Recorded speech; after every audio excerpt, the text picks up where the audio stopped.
Hey there! Tonight, we're slipping into the oldest stories the Greeks ever told. The ones whispered before Olympus had its throne, before gods ruled the skies, and before thunder had a name. This is the tale of the Titans, colossal, ancient beings who ruled the cosmos before Zeus ever threw his first lightning bolt. It's a story of power, prophecy, rebellion, and the long shadows cast by forgotten giants. If this kind of storytelling helps you wind down, feel free to like the video and subscribe, but only if it truly helps you rest. And let me know in the comments where you're listening from and what time it is. There's something oddly comforting about falling asleep with ancient chaos rumbling in the background. So, take a deep breath, let the stars fade out, and let's begin with the entire story of the Titans. Before the thunder of Zeus, before the affairs of mortals and gods, before temples rose and sacrifices burned on polished altars, there was only chaos. Not the sort of chaos one finds in a teenager's bedroom or the British Parliament on a bad day. No, this was primordial chaos, the first thing to exist, according to the ancient Greeks.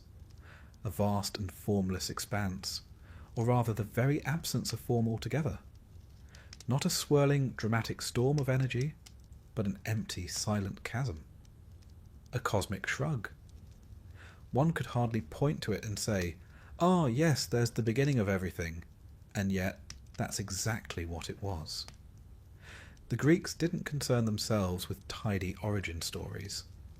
Their myths were like their wine, strong, dark, and prone to making you question reality. So out of this chaos, this yawning void, things simply began to appear. Not with a bang, but more of an eternal unfolding. First came Gaia, Earth herself. She wasn't born into the world. She was the world. Hills, valleys, rivers, forests. All of these would emerge from her form. Gaia wasn't just a mother figure. She was the ultimate matriarch. Fertile, vast, and as we'll come to see, not one to be trifled with. She was life's first foundation, firm beneath our feet, even before there were feet to stand on. Next came Tartarus, the deep abyss. Not hell, not exactly, though later myths would retrofit it as such. Tartarus was more like the basement of reality. Far beneath Gaia's surface, darker than night, it would one day serve as the prison for divine rebels. But for now, it simply was. A brooding echo beneath the burgeoning cosmos. Then arrived Eros. Not the cherubic Valentine with his love arrows, but a far older, more abstract force. This Eros was the glue that bound things together. He was the drive toward creation, the principle of attraction that made Gaia fertile, that gave form to the formless.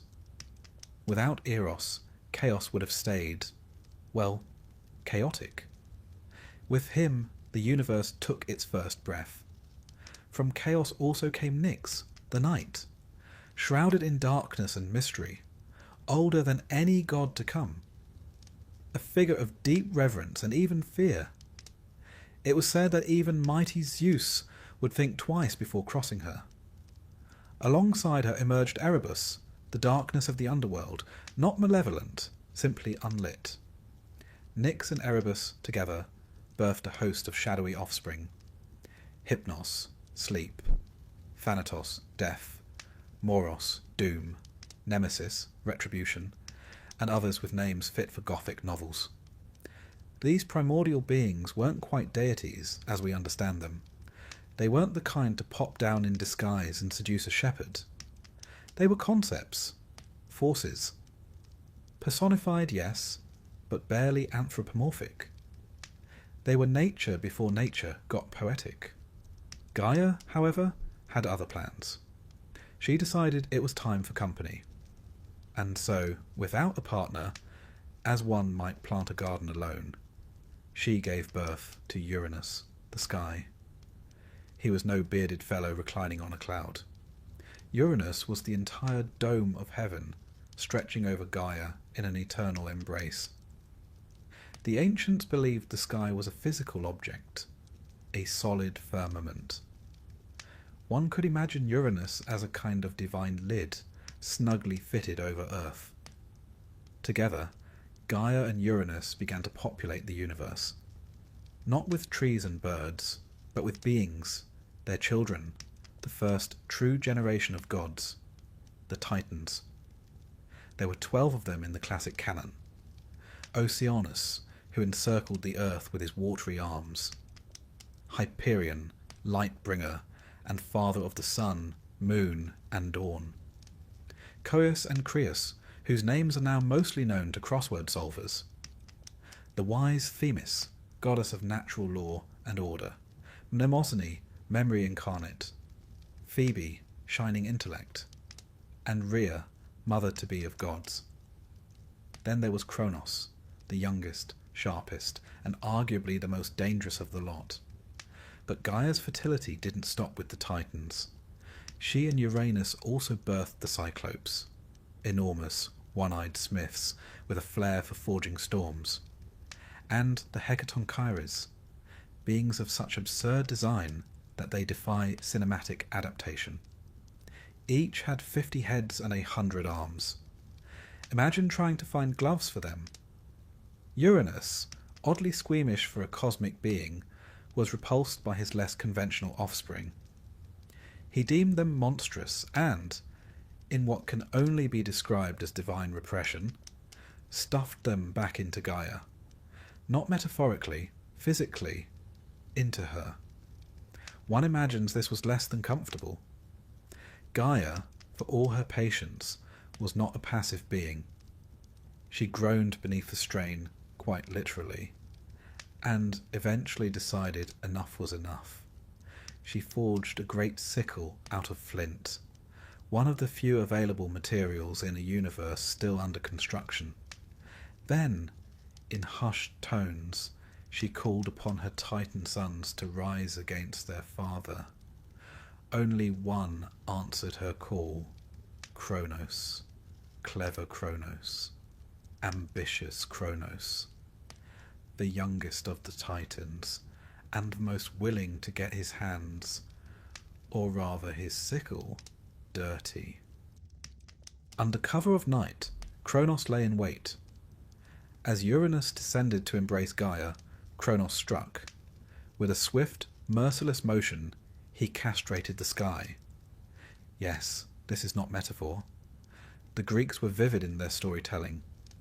No room for subtle symbolism here. From the blood of Uranus, spilled upon Gaia, sprang the Furies, agents of vengeance. Also the giants, those hulking foes of later gods, and the Meliae, nymphs of the ash trees, a strangely gentle addition to the otherwise blood-soaked harvest. Uranus's severed appendage tumbled into the sea. From the churning foam that followed, out emerged Aphrodite, beautiful, radiant, and a goddess who, paradoxically, owed her existence to an act of dismemberment. Greek mythology, it seems, finds no contradiction between beauty and butchery. With Uranus overthrown, Cronus took the throne of the cosmos. The Titans were now in charge, and Cronus married his sister Rhea. Again, divine family trees often twist in on themselves like ivy on a ruined temple. The two presided over what later generations would call the Golden Age, a time before suffering, war, or want. A time without humans, mind you, but a pleasant enough era for the gods. But peace in myth is a fragile thing. Cronus, like his father, grew wary. Uranus had warned him, in his last pained utterance, that one day a child of Cronus would rise to overthrow him, just as he had done. The seed of paranoia was planted, and it bore bitter fruit. So, Cronus devised a preventative strategy. one that lacked both compassion and nutritional value. Each time Rhea bore him a child, he swallowed it whole. One by one, their offspring, Hestia, Demeter, Hera, Hades, and Poseidon, were devoured. Not killed, just tucked away inside their father. Cronus became less a ruler and more a walking nursery. But we'll come to that tale in the next chapter. Before we leave the dawn of the cosmos behind, it's worth considering the underlying meaning of these stories. Myth is not mere entertainment. It's philosophy in sandals. Uranus's overthrow is more than divine patricide. It's the triumph of change over stasis. Gaia's rebellion speaks to the endurance of the earth, the refusal of the feminine to be silenced. Cronus, the god of time, becomes a cautionary tale. Even time itself cannot outrun destiny. These myths also echo across cultures. The Hittites told of Kamabi, who overthrew the sky god Anu by biting off his genitals. Yes, again with the genitals. The Babylonians sang of Marduk's battle with Tiamat, the monstrous matriarch of chaos. In each case, the old order is torn down to make way for the new. It's no coincidence that these tales emerge from early civilizations grappling with power, with the rise and fall of kings, the cycles of rule and rebellion. In myth, we see the blueprint of monarchy, revolution, and even generational trauma, drawn with the bold lines of legend. And so, the stage is set. The Titans now stride across the world, vast and brilliant, embodiments of natural force and cosmic order. Humanity has not yet arrived. Olympus is but a dream. The gods, such as they are, act more like living laws of nature than characters with personalities. But even now, the cycle has begun. Cronus has overthrown his father, and in turn he will be overthrown. Because in every age, in every myth, the same truth waits quietly in the wings. Time devours all. The reign of Cronus was, by all ancient accounts, a rather fine time. If you weren't one of his children, that is. To most, it was the Golden Age, an era when the earth yielded its bounty freely. Seasons were gentle, and mortals, if they existed at all, didn't suffer from taxes, back pain, or unsolicited oracles. There were no wars, no crime, and best of all, no gods sniping at each other from hilltops. It was a time before law was needed, because so the myth claims, no one did wrong. One imagines it was a bit like an eternal Sunday afternoon, without the tea shortage. But under the surface of this peace was an anxiety, not of the world but of its ruler.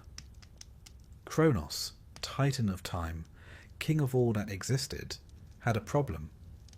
He'd become his father. Now, to Cronus's credit, he had overthrown Uranus for the crimes of cruelty and repression. But as is often the case in myth and monarchy alike, the rebel becomes the tyrant as soon as the crown touches his brow. Cronus had heard a prophecy, not from some mountain-dwelling oracle or mysterious old crone with a tea kettle, but from his own wounded father, Uranus, who, in his post-castration wisdom and bitterness, muttered that one day a child of Cronus would rise up and overthrow him. This, it turns out, is the sort of thing that sticks in one's mind. And so, Cronus decided on what can only be described as a unique parenting technique: swallowing his children. Each time his wife and sister, because in myth those are often the same person, Rhea bore him a child, Cronus opened wide and gulped the baby down whole. No chewing, no remorse, just one big divine gulp, like oysters, only more sentient. First came Hestia, goddess of the hearth and home, then Demeter, the future grain goddess, then Hera, queen-to-be of Olympus, followed by Hades and Poseidon, gods of the underworld and the sea, respectively. One by one, each was swallowed and tucked away inside Cronus's belly. It's not entirely clear what accommodations existed within his divine digestive tract, but rest assured they were still alive. Rhea understandably grew weary of this arrangement.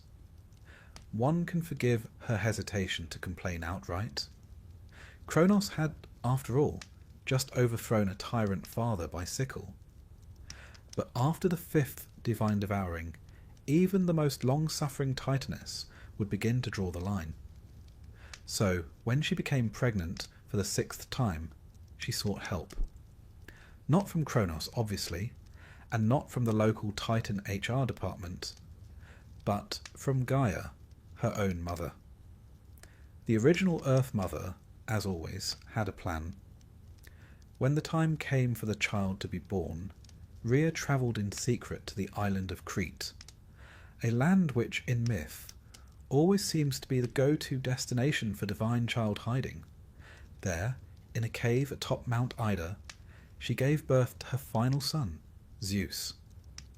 To deceive Cronus, Rhea swaddled a stone in cloth, a convincingly baby-shaped bundle, and presented it to him as the newborn. Cronus, ever the efficient cannibal, swallowed it whole, no questions asked. Whether this says more about his parenting or his taste in minerals is unclear. Thus Zeus was hidden away, raised in secret in the Cretan cave, some say by nymphs, others by a goat named Amalthea, whose milk nourished him. The story varies depending on which poet you ask, but the essentials remain.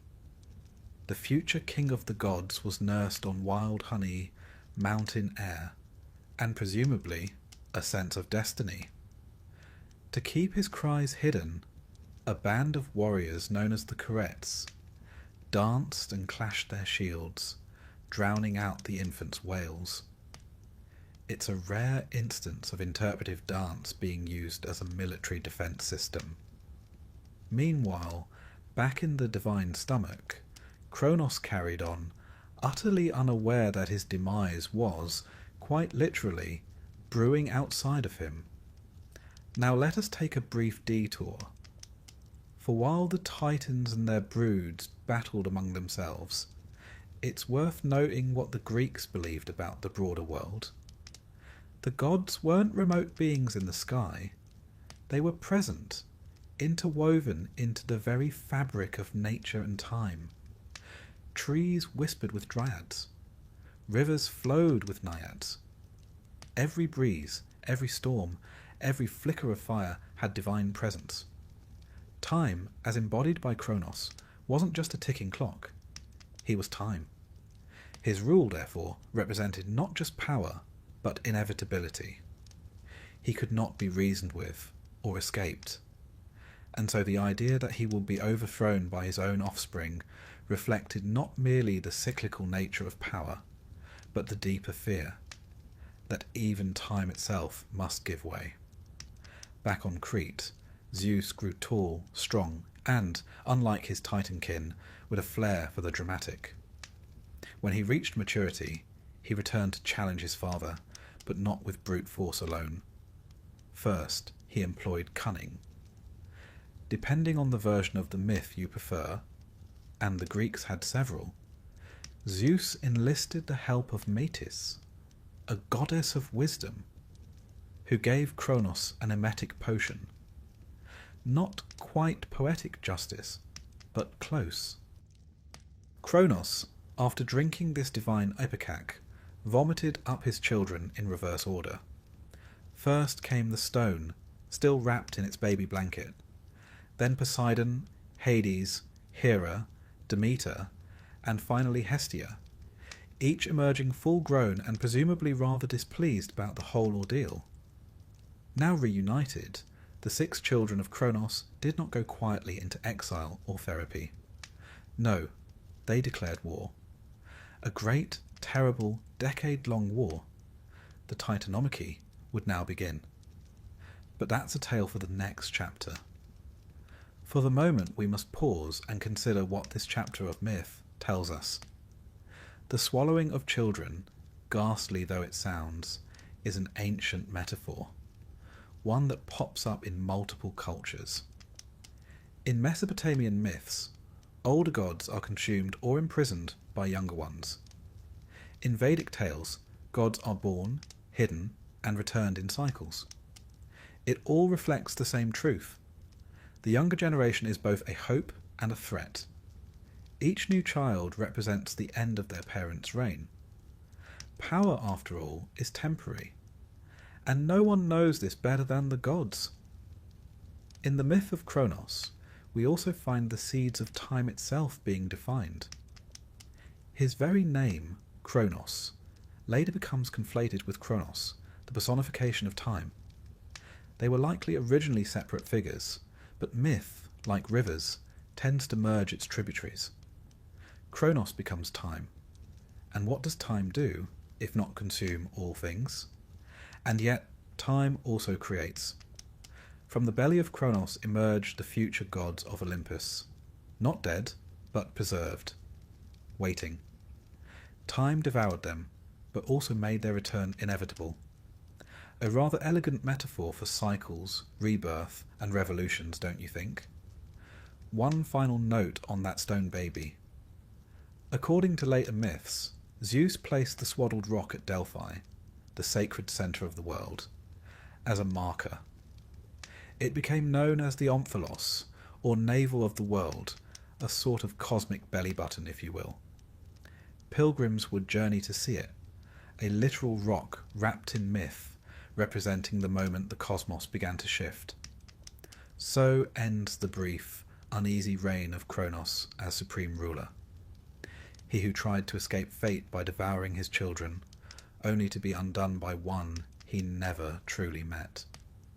One could almost pity him if he weren't such a profoundly unpleasant father figure. Now the stage is set. The Titans on one side, ancient, vast, and rooted in the primal forces of the world, and on the other, the Olympians, younger, bolder, and very much in the mood to cause a bit of chaos. The battle between them will shake the very bones of the earth. Mountains will crumble, seas will boil, and the sky itself will tremble. But that, as always, is a story for another time. For now, we leave our young Zeus triumphant in his first great act, standing at the edge of war, with lightning in his blood and rebellion in his heart. The old order has been challenged. The storm is coming. And Cronus, poor, unfortunate Cronus, is left to wonder how it all went so wrong. War had never come to the cosmos before. Until now, divine disputes were more in the realm of poetic drama than actual combat. Cronus overthrew Uranus in a single gruesome act, more surgery than skirmish, and the rest of the Titans merely nodded along, perhaps relieved to be free of a father who treated his children like unruly houseplants. But when Zeus freed his siblings from Cronus' divine digestive tract, something shifted. For the first time in history, such as it was, 2 generations of gods stood in opposition. And this was no family disagreement over who forgot to sacrifice properly at the winter solstice. This was war, capital W, the kind sung of by poets with blood in their throats and dust on their lyres. On one side stood the Titans, ancient, elemental, vast. They embodied the raw forces of the world, the endless ocean, the bright sun, the turning heavens.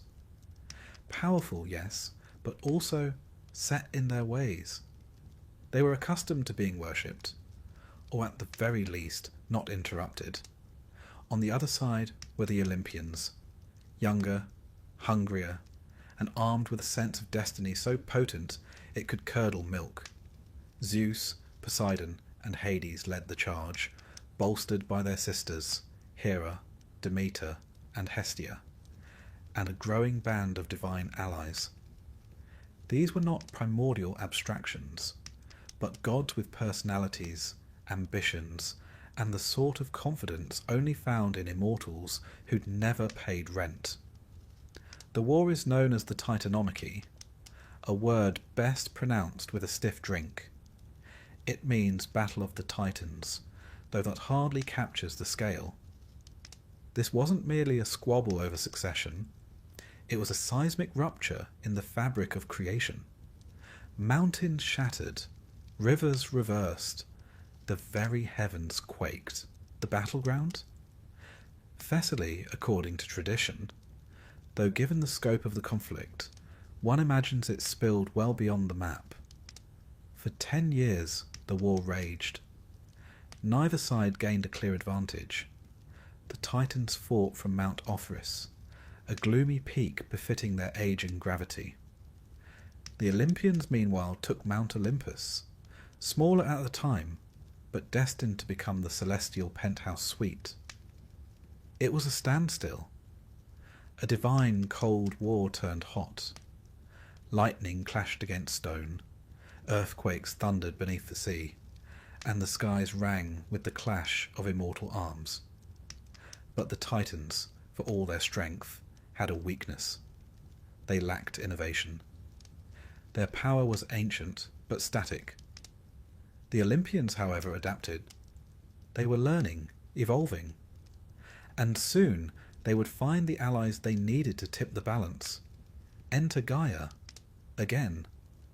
The primordial matriarch, always watching, always intervening at just the right moment. Perhaps she favoured her grandson Zeus. Perhaps she merely enjoyed a bit of chaos now and then. Regardless, she revealed a crucial truth. The Titans could be defeated, but only if the Olympians enlisted those who had once been betrayed by Cronus, the Hecatonchires and the Cyclopes. You remember them? The 100-handed ones and the single-eyed smiths, exiled by Uranus, imprisoned by Cronus, and now languishing in the depths of Tartarus. Not exactly ideal allies, but desperate wars call for desperate resurrections. Zeus, never one to miss an opportunity, descended into the abyss. He fought his way past the guardian monsters and cracked open the prison doors.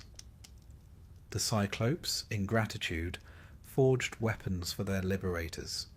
To Zeus they gave the thunderbolt, to Poseidon the trident, and to Hades the helm of darkness, which rendered its wearer invisible and, if legend holds, quite smug. Armed with these new tools, and with 100 arms hurling boulders and trees like javelins, the Olympians turned the tide. Now, imagine the battlefield. The air thick with divine energy. Lightning bolts arcing across the sky like angry comets. Massive rocks soaring through the heavens like bowling balls launched from catapults. Trees uprooted, mountains gouged. And in the centre, Zeus, no longer the hidden babe of Crete, but a storm god incarnate, flinging thunder as though it were a family sport. Cronus, to his credit, fought back with grim determination. He wielded the sickle that had unmade Uranus. The Titans, towering and terrible, rallied around him. Atlas, Hyperion, Iapetus, and the rest. But age was against them, in every sense. This was not their world anymore. In the decisive battle, said to have lasted for days without pause, Zeus unleashed his full fury. The sky cracked open, flames poured from the earth, and at last the Titans began to fall. Defeated, the male Titans were cast down into Tartarus, imprisoned behind adamantine gates, guarded by the newly freed Hecatonchires, who had apparently found their calling as celestial prison wardens. Cronus, their leader, was bound and vanished into mythic obscurity. Later traditions would relocate him to the Isle of the Blessed, ruling peacefully over the dead, or even reframe him as a god of harvest and peace. a sort of divine retirement plan. The female titans, Rhea, Themis, Mnemosyne, and others, were spared, perhaps out of respect, or perhaps because Zeus had no quarrel with them. They were, after all, the bearers of law, memory, and fate, concepts even the new gods dared not cross. One titan, however, received a special punishment: Atlas. For his part in the rebellion, Zeus condemned him to hold up the heavens, not the earth, as is often misrepresented by marble statues and gym logos, but the sky itself. Forever. A solitary figure at the edge of the world, muscles straining against the dome of heaven. No end. No relief. The original upper body workout. With the Titans vanquished, the age of the Olympians began, but power, as ever, comes with its burdens. Zeus, now king, divided the cosmos with his brothers. To himself he claimed the sky, to Poseidon the sea, and to Hades the underworld. Not hell, but a shadowy realm where the dead dwelt, attended by ghosts, dreams, and the occasional hero with a death wish. Earth, meanwhile, remained neutral territory, shared dominion. A realm of mortals, myths, and meddling. And with order restored, the gods took up residence on Mount Olympus. Not just a peak, but a palace. A place of cloud-wreathed halls, golden thrones, ambrosia feasts, and the sort of drama usually reserved for dynastic soap operas. Yet not all wounds were healed. Gaia, once again displeased, perhaps by the harsh punishment of her Titan sons, gave birth to a new challenger, Typhon. But that, as you might guess, is a tale for another chapter. Let us pause then and consider the meaning of this mythic war. The Titanomachy is not merely a tale of violence. It is a symbolic clash between old and new, between the static and the dynamic, between the timeless forces of nature and the personality-driven caprice of gods. The Titans represent order and inevitability, the sun rising, the ocean flowing, the stars spinning. The Olympians, on the other hand, represent change, passion, rebellion, very human traits for immortal beings. In Greek thought, this war is the moment when the universe stopped being abstract and became personal. The Titans were powerful, yes, but they didn't interfere in the affairs of mortals. The Olympians would meddle, punish, reward, and fall in love with alarming regularity. They were, in short, gods made in man's image, and that made them both relatable and terrifying. Historically, the Titanomachy reflects ancient cultural shifts. Some scholars have seen it as an echo of the transition from older pre-Hellenic deities to the Olympian pantheon, a kind of religious rebranding. Others note similarities to Near Eastern myths, where younger gods overthrow primordial beings in messy cosmic coups. But the enduring appeal lies in its drama, the idea that even gods must struggle, that even the mightiest can fall, and that victory often comes not from brute force, but from strategy, unity, and a timely bit of vomit. It is also a reminder of the Greek genius for storytelling. They gave us gods who are flawed, noble, petty, and profound. Gods who fight, laugh, weep, and seduce. And from the rubble of war, they built a cosmos not of abstract principles, but of characters. And so, as the dust settles over Mount Othrys, as Tartarus echoes with the groans of fallen titans, and Olympus shines with the light of a new regime, we find ourselves at the threshold of a new world. But as the gods take their thrones, they inherit more than power. They inherit prophecy, pride, and the seeds of their own undoing. Because if history has taught us anything, and Greek myth is, if nothing else, a very dramatic history, it's that no reign is eternal, not even for the gods. The war was over. The Titans had fallen. Their great thunder had been silenced, and their once vast thrones crumbled beneath the weight of time and justice. Or what passed for justice when administered by gods with suspiciously personal vendettas? Zeus and his siblings now ruled. From their glittering perch atop Mount Olympus, they looked down upon a cosmos that was, if not entirely tidy, at least properly organised. Cronus had been cast into Tartarus. The Titan throne room on Mount Othrys lay in ruin. The Cyclopes returned to their forges, and the Hecatonchires, bless their many hands, got steady employment as prison guards. A rare success story in divine rehabilitation. But if you think peace followed triumph, you've clearly never read a Greek myth. Zeus, now king of the gods, was not content merely to wear the crown and hold thunderbolts like a celestial javelin team captain. No, he faced a problem that has plagued every ruler from the Bronze Age to boardrooms: legitimacy. It's one thing to win power, it's quite another to keep it. And somewhere beneath the triumphant roar of Olympus, an ancient whisper persisted: prophecy. Gaia and Uranus, those primordial sages, had once warned Cronus that he would be overthrown by his child. That prophecy came true, in spectacular stomach-churning fashion.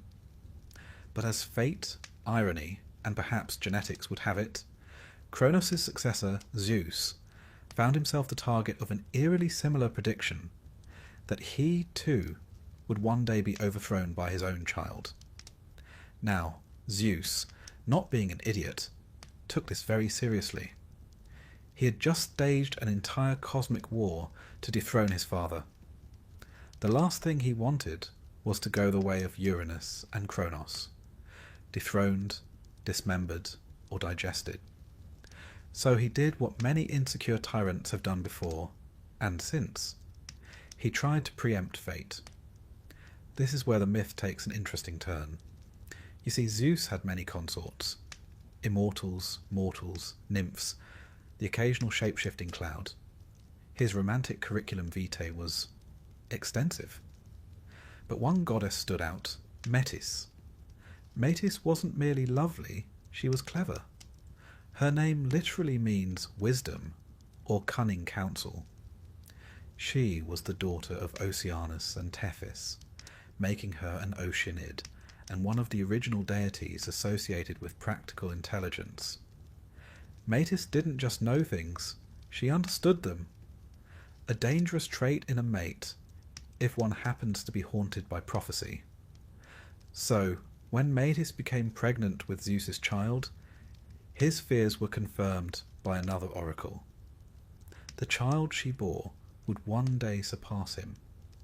And to make matters worse, the child after that, Metis' second child, would be a son mighty enough to overthrow even the mighty storm god. Zeus did not take this news well. Naturally, he did what any rational, omnipotent being would do in this situation. He swallowed her. Yes, after tricking her with flattery and, we assume, some impressive dinner conversation, Zeus opened wide and consumed his pregnant lover whole. This, in the realm of mythology, is not considered the end of a relationship. If anything, it was the beginning of one of the strangest births in divine history. Now, this act of divine ingestion was not without precedent. Recall that Cronus once swallowed his own children in a misguided attempt at family planning. But where Cronus digested, Zeus assimilated. Metis didn't perish. She lived inside him, whispering, advising, plotting perhaps. And the child? Well, she didn't stop growing. Eventually, Zeus began to suffer.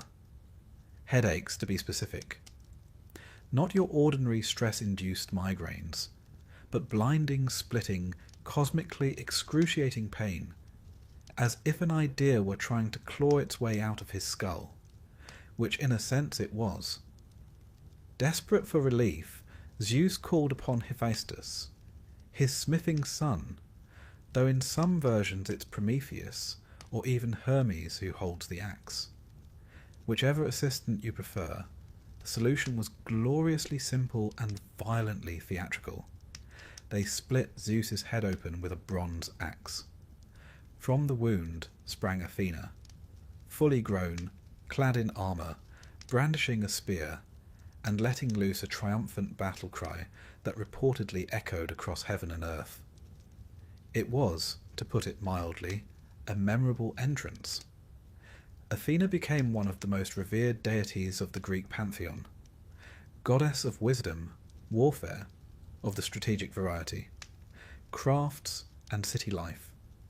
She was, in many ways, the ideal Olympian, born of power and wisdom, loyal to her father, and wholly uninterested in rebellion.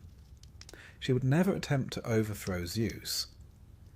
In a neat bit of mythological judo, the prophecy had been fulfilled and diffused. The child had emerged, but not as a threat. Still, the fear of usurpation remained embedded in Zeus's divine psyche. He had seen it happen twice before. Perhaps that's why he ruled with such flair, a mix of charm and tyranny, benevolence and thunderous wrath. He could be a protector of oaths and the punisher of perjurers, a lover of justice and a champion of questionable seductions. Now, while Zeus fretted about fate and fatherhood, the other Olympians were busy expanding their portfolios. Poseidon ruled the sea, but not without conflict. He jostled with other gods over dominion of coastal cities, Athens most famously, where he lost a divine talent contest to his niece Athena. His gift, a saltwater spring, or a warhorse depending on the version, was outshone by Athena's olive tree. The Athenians, practical folk, chose olives, and Athena got a city. Hades, meanwhile, withdrew to his gloomy kingdom. Despite being cast as the villain in later tales, he was perhaps the most dutiful of the trio. His realm was orderly, bound by law, and surprisingly clean. He rarely ventured out, though when he did, it caused no small amount of trouble, as we'll see with a certain daughter of Demeter. Demeter herself, goddess of agriculture, tended to the fertility of the earth. Hestia kept the hearth burning, and Hera, ever regal, became queen of the gods. Though married to Zeus, her tolerance for his extracurricular activities was limited. Her jealousies, while infamous, were not without reason. She was the goddess of marriage, after all. It must have stung when her own was a soap opera. And so Olympus flourished in its dramatic, dysfunctional way. But even as the gods built palaces and shaped destinies, the world was not finished shifting. You see, Gaia, again, was not pleased. Her sons, the Titans, were still imprisoned.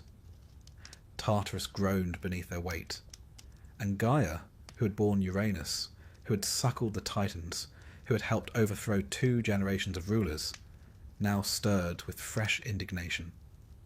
She gave birth to a new child, not a Titan, not a god, a monster. His name was Typhon. If the Titanomachy was a war of gods, what followed was something far more primal. Typhon was a being of chaos, born to unmake what Zeus had built. Towering, serpentine, with 100 dragon heads and a voice of many beasts, he was the very embodiment of fear and fury. But that is a tale for the next breath, the next thunderclap.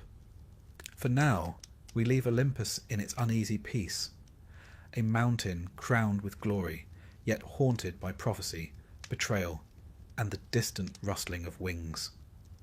And in this fragile calm, one lesson persists. Power in Greek mythology is never inherited without cost. It must be seized, defended, and above all, outwitted. The gods are not static deities on high, but creatures of conflict and complexity. And though the Titans had fallen, their story was not quite done. Because even in defeat, the old powers whisper through the cracks of the world, waiting, as all fallen empires do, for a chance to rise. It begins, as so many grand tales do, with an uneasy peace and a gathering storm. Cronus, king of the Titans, ruler of time and devourer of his own offspring, had done everything in his power to preserve his reign.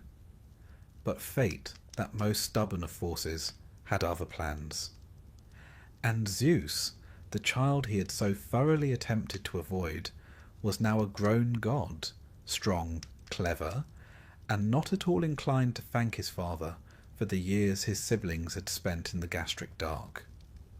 The Titanomachy, a word that really rolls off the tongue once you've practiced, was the great war between the elder gods, the Titans, and the young upstarts, the Olympians. It would span 10 years, shaking the foundations of the cosmos itself, and it would mark the end of one divine age and the beginning of another. Let's set the scene. After Zeus had tricked Cronus into vomiting up his siblings, a gruesome but oddly satisfying family reunion, the 6 children of Cronus and Rhea stood united: Zeus, Poseidon, Hades, Hestia, Demeter, and Hera. Quite the divine ensemble, though at this point they were more scrappy revolutionaries than polished gods. Think less Westminster robes and more French resistance, divine addition.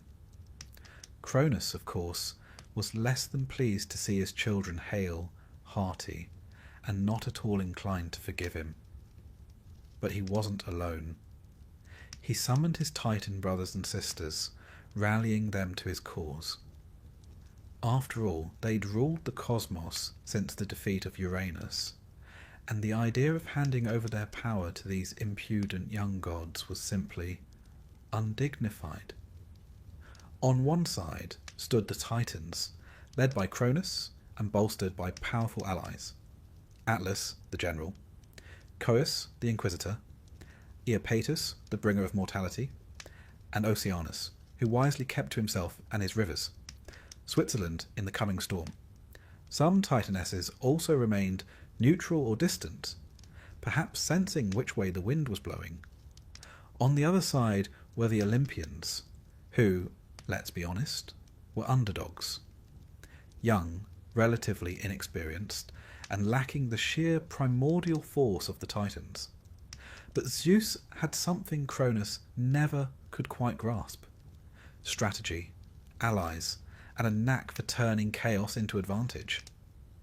He also had brothers who weren't above a bit of trickery, and sisters with the brains to match. Now, as myth would have it, the war wasn't fought with swords and shields in any conventional sense. Instead, it was an all-out metaphysical brawl. Mountains hurled like pebbles, thunderbolts cracking through the sky, earthquakes, storms, rivers torn from their beds. Imagine a cosmic version of a rock concert, where each drumbeat causes tectonic plates to shift. Zeus, ever the ambitious son, knew he needed more than just brute force. So, he did what many generals throughout history have done. He broke into prison and recruited the roughest lot he could find. Deep in Tartarus, his grandfather Uranus had imprisoned the Cyclopes and Hecatoncheires, monstrous children of Gaia and Uranus, cast away for being rather aesthetically unpleasing. Now, the Cyclopes, those one-eyed smiths, weren't merely brute muscle. They were artisans, master craftsmen. It was they who forged Zeus's thunderbolts, Poseidon's trident, and Hades' helmet of invisibility. Rather generous, really, considering they'd spent aeons in divine solitary confinement.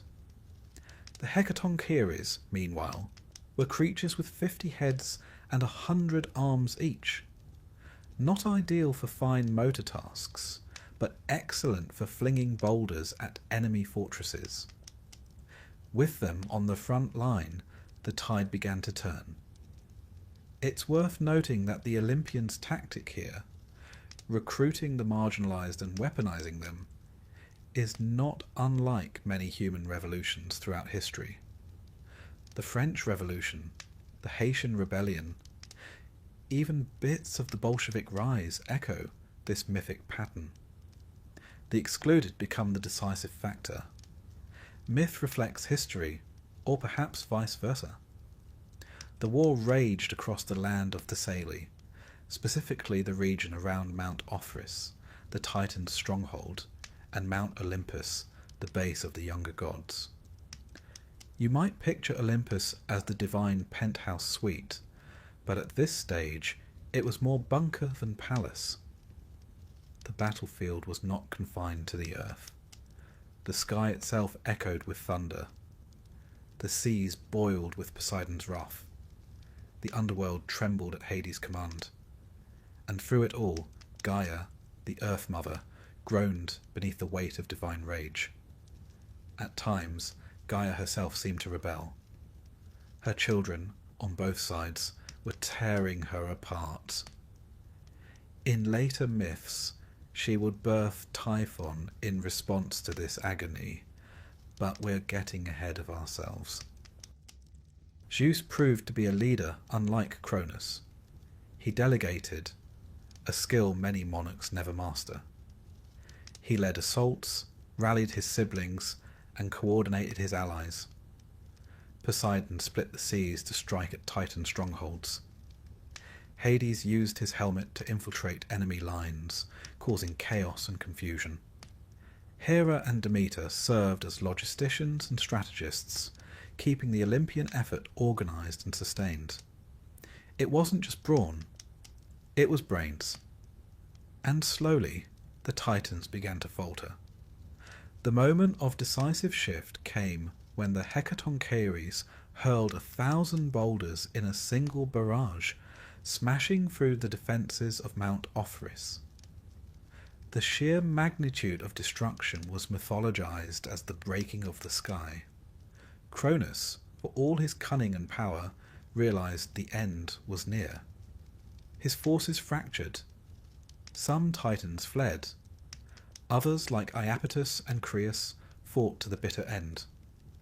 But loyalty has limits, especially when your enemy has a thunderbolt and 100 armed giant on his side. Cronus was captured. Atlas, who had led the Titan army, was singled out for special punishment. The Titans as a whole were banished to Tartarus, a deep pit beneath the underworld, darker and more dreadful than any human hell. There they would remain, guarded by the Hecatoncheires. Poetic, really, given that the very beings they once imprisoned now stood guard over them. Zeus had triumphed, but his victory came not merely through strength. It was adaptability, persuasion, and a keen understanding of mythic momentum that crowned him king. Now, the Titanomachy isn't just a mythic civil war. It's a pattern, a symbolic tale of generational overthrow. You'll find echoes of it in Norse mythology, with the Vanir and Aesir. In Babylonian myths, where Marduk rises against Tiamat. Even in Shakespeare's plays, we hear the same tension, old orders versus new ideas.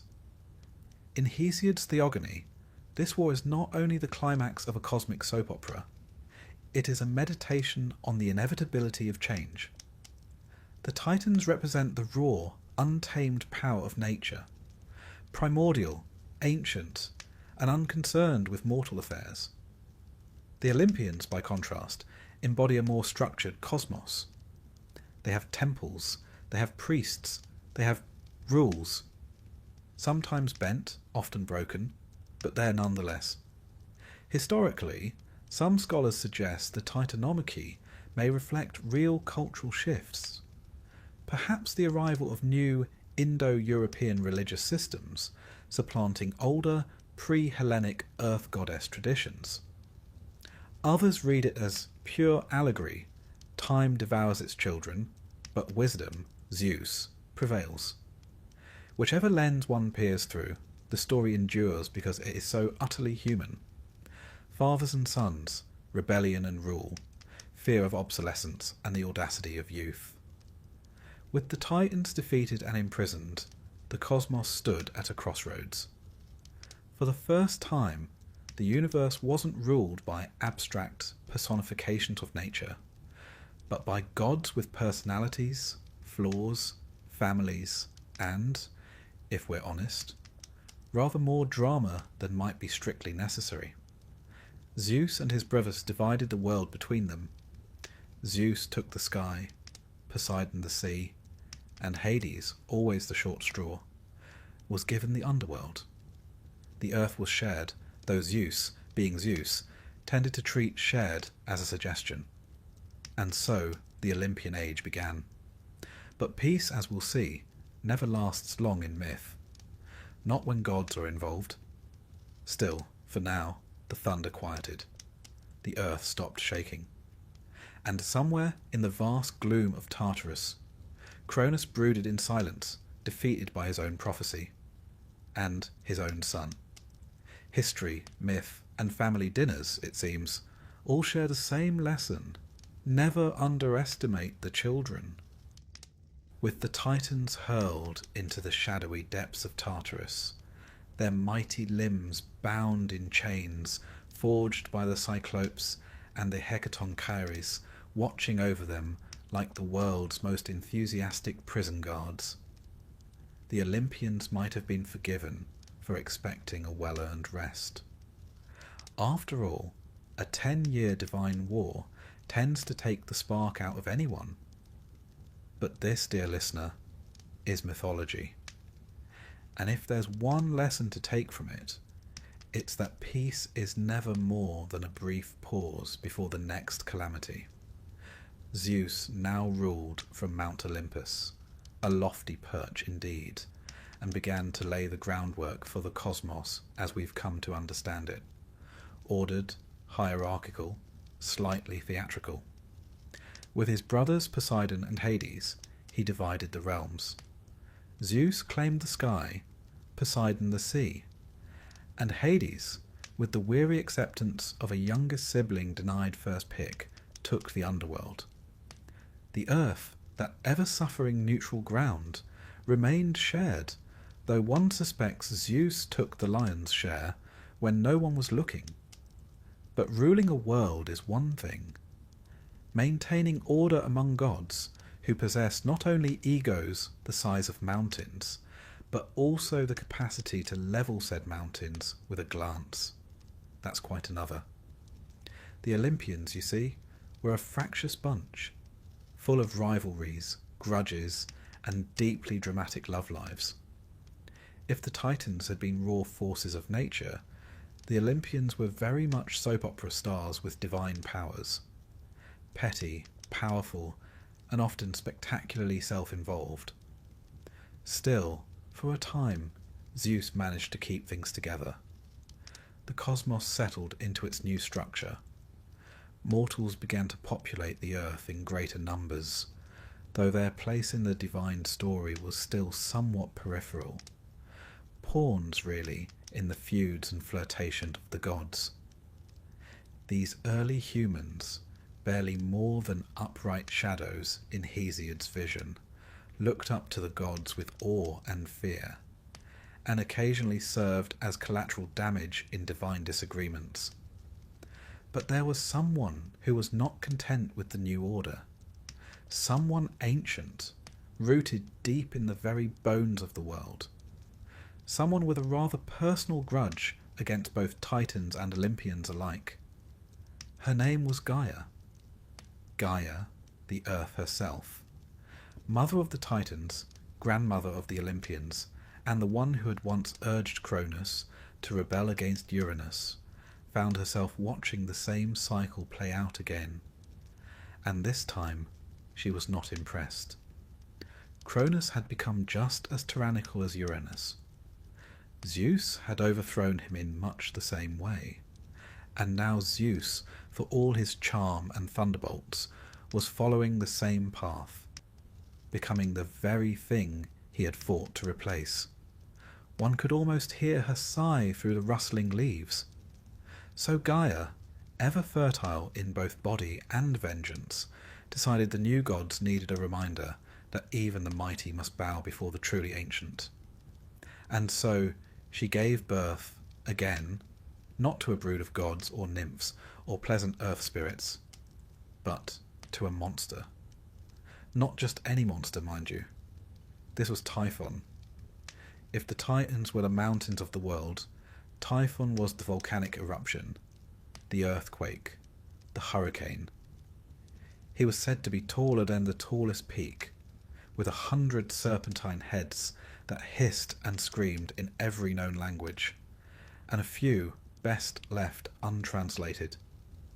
His eyes shot flames, his voice could shatter mountains, and from his waist down he was a mass of coiling vipers. In other words, he was not someone you'd invite to dinner, unless the meal involved panic and the collapse of civilization. Now, Typhon wasn't alone.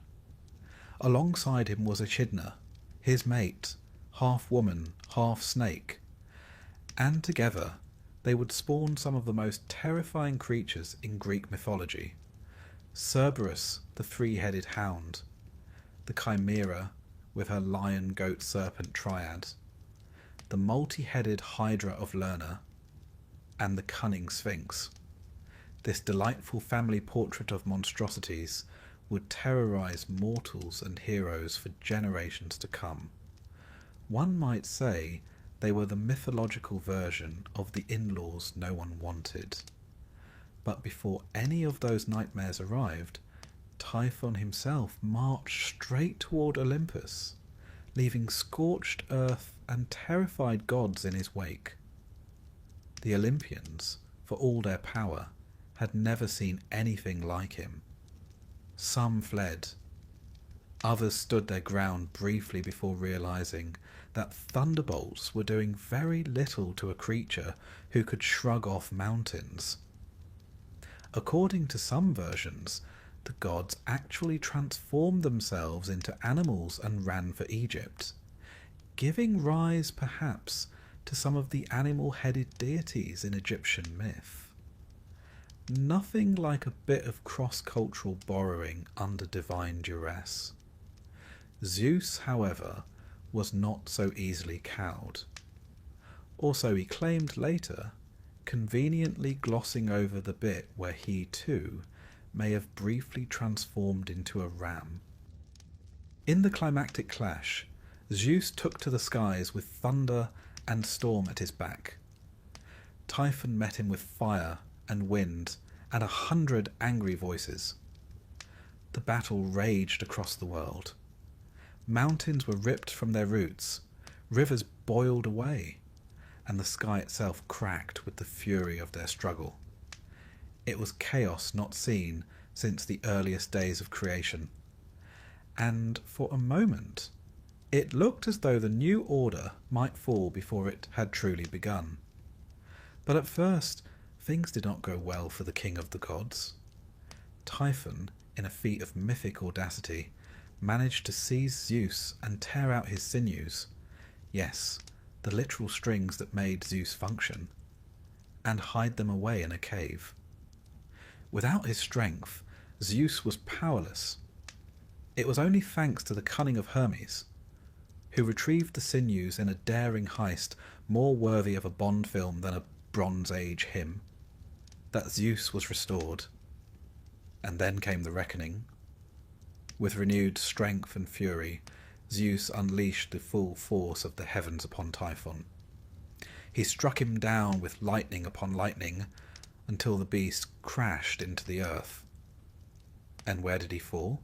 Beneath Mount Etna in Sicily, a volcano that, to this day, occasionally belches smoke and flame. According to the Greeks, that's Typhon stirring restlessly in his prison, every eruption a reminder that chaos can never be fully extinguished, merely buried. With Typhon defeated, Gaia's rebellion was quashed, and the Olympian order was once again restored. But it hadn't been without a cost. The gods had learned a lesson, if only briefly, that power, no matter how supreme, must be earned and defended, that the world itself, Gaia, could not be taken for granted, and that the old forces, those born before law and language and lightning, would always be there, in the shadows, waiting. It is tempting to see Typhon as merely a monster, the big bad. But like many figures in Greek mythology, he is more than he appears. He represents chaos, yes, but also resistance. He is the voice of the earth itself, roaring back at its rulers. He is the fear that no matter how much you build, it can all come undone. That beneath civilization the wild always waits. Historically, the tale of Typhon may reflect older myths of primeval chaos monsters, like Tiamat in Babylon, or Leviathan in the Hebrew tradition. Many ancient cultures had stories in which a storm god battled a sea or serpent monster, symbolic of the battle between order and chaos, culture and nature.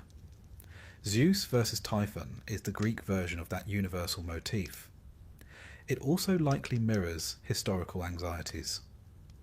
Volcanoes like Etna and Vesuvius were unpredictable, terrifying forces, and giving them a face, a name, a story was a way for ancient people to understand the incomprehensible. Myth, after all, was never just about entertainment. It was how people made sense of the world, in all its beauty and brutality. There is something beautifully human in these stories. We all fear the collapse of the world we know. We all fear that the monsters we think we've buried might rise again. And we all hope that in our darkest moments, someone perhaps wearing a winged hat and carrying a lyre might sneak in, restore what we've lost, and give us the strength to fight once more. With Typhon defeated and the Olympians reigning unchallenged, the world entered what might be called a golden age. Though, as we'll see, gold tarnishes rather quickly in the hands of immortals. For now, however, Zeus ruled unopposed. His brothers kept their realms. The earth was relatively calm. The gods, ever capricious, turned their attention to the affairs of mortals.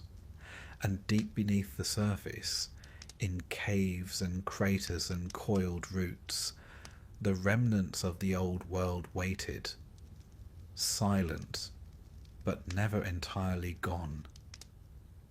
Because in myth, as in life, nothing stays buried forever. With Typhon imprisoned beneath Mount Etna and the Olympians perched triumphantly on their celestial thrones, one might think the cosmos had finally found its rhythm, a sort of divine jazz ensemble, if you will, with Zeus conducting from the heavens, Poseidon thundering below the waves, and Hades humming ominously in the underworld.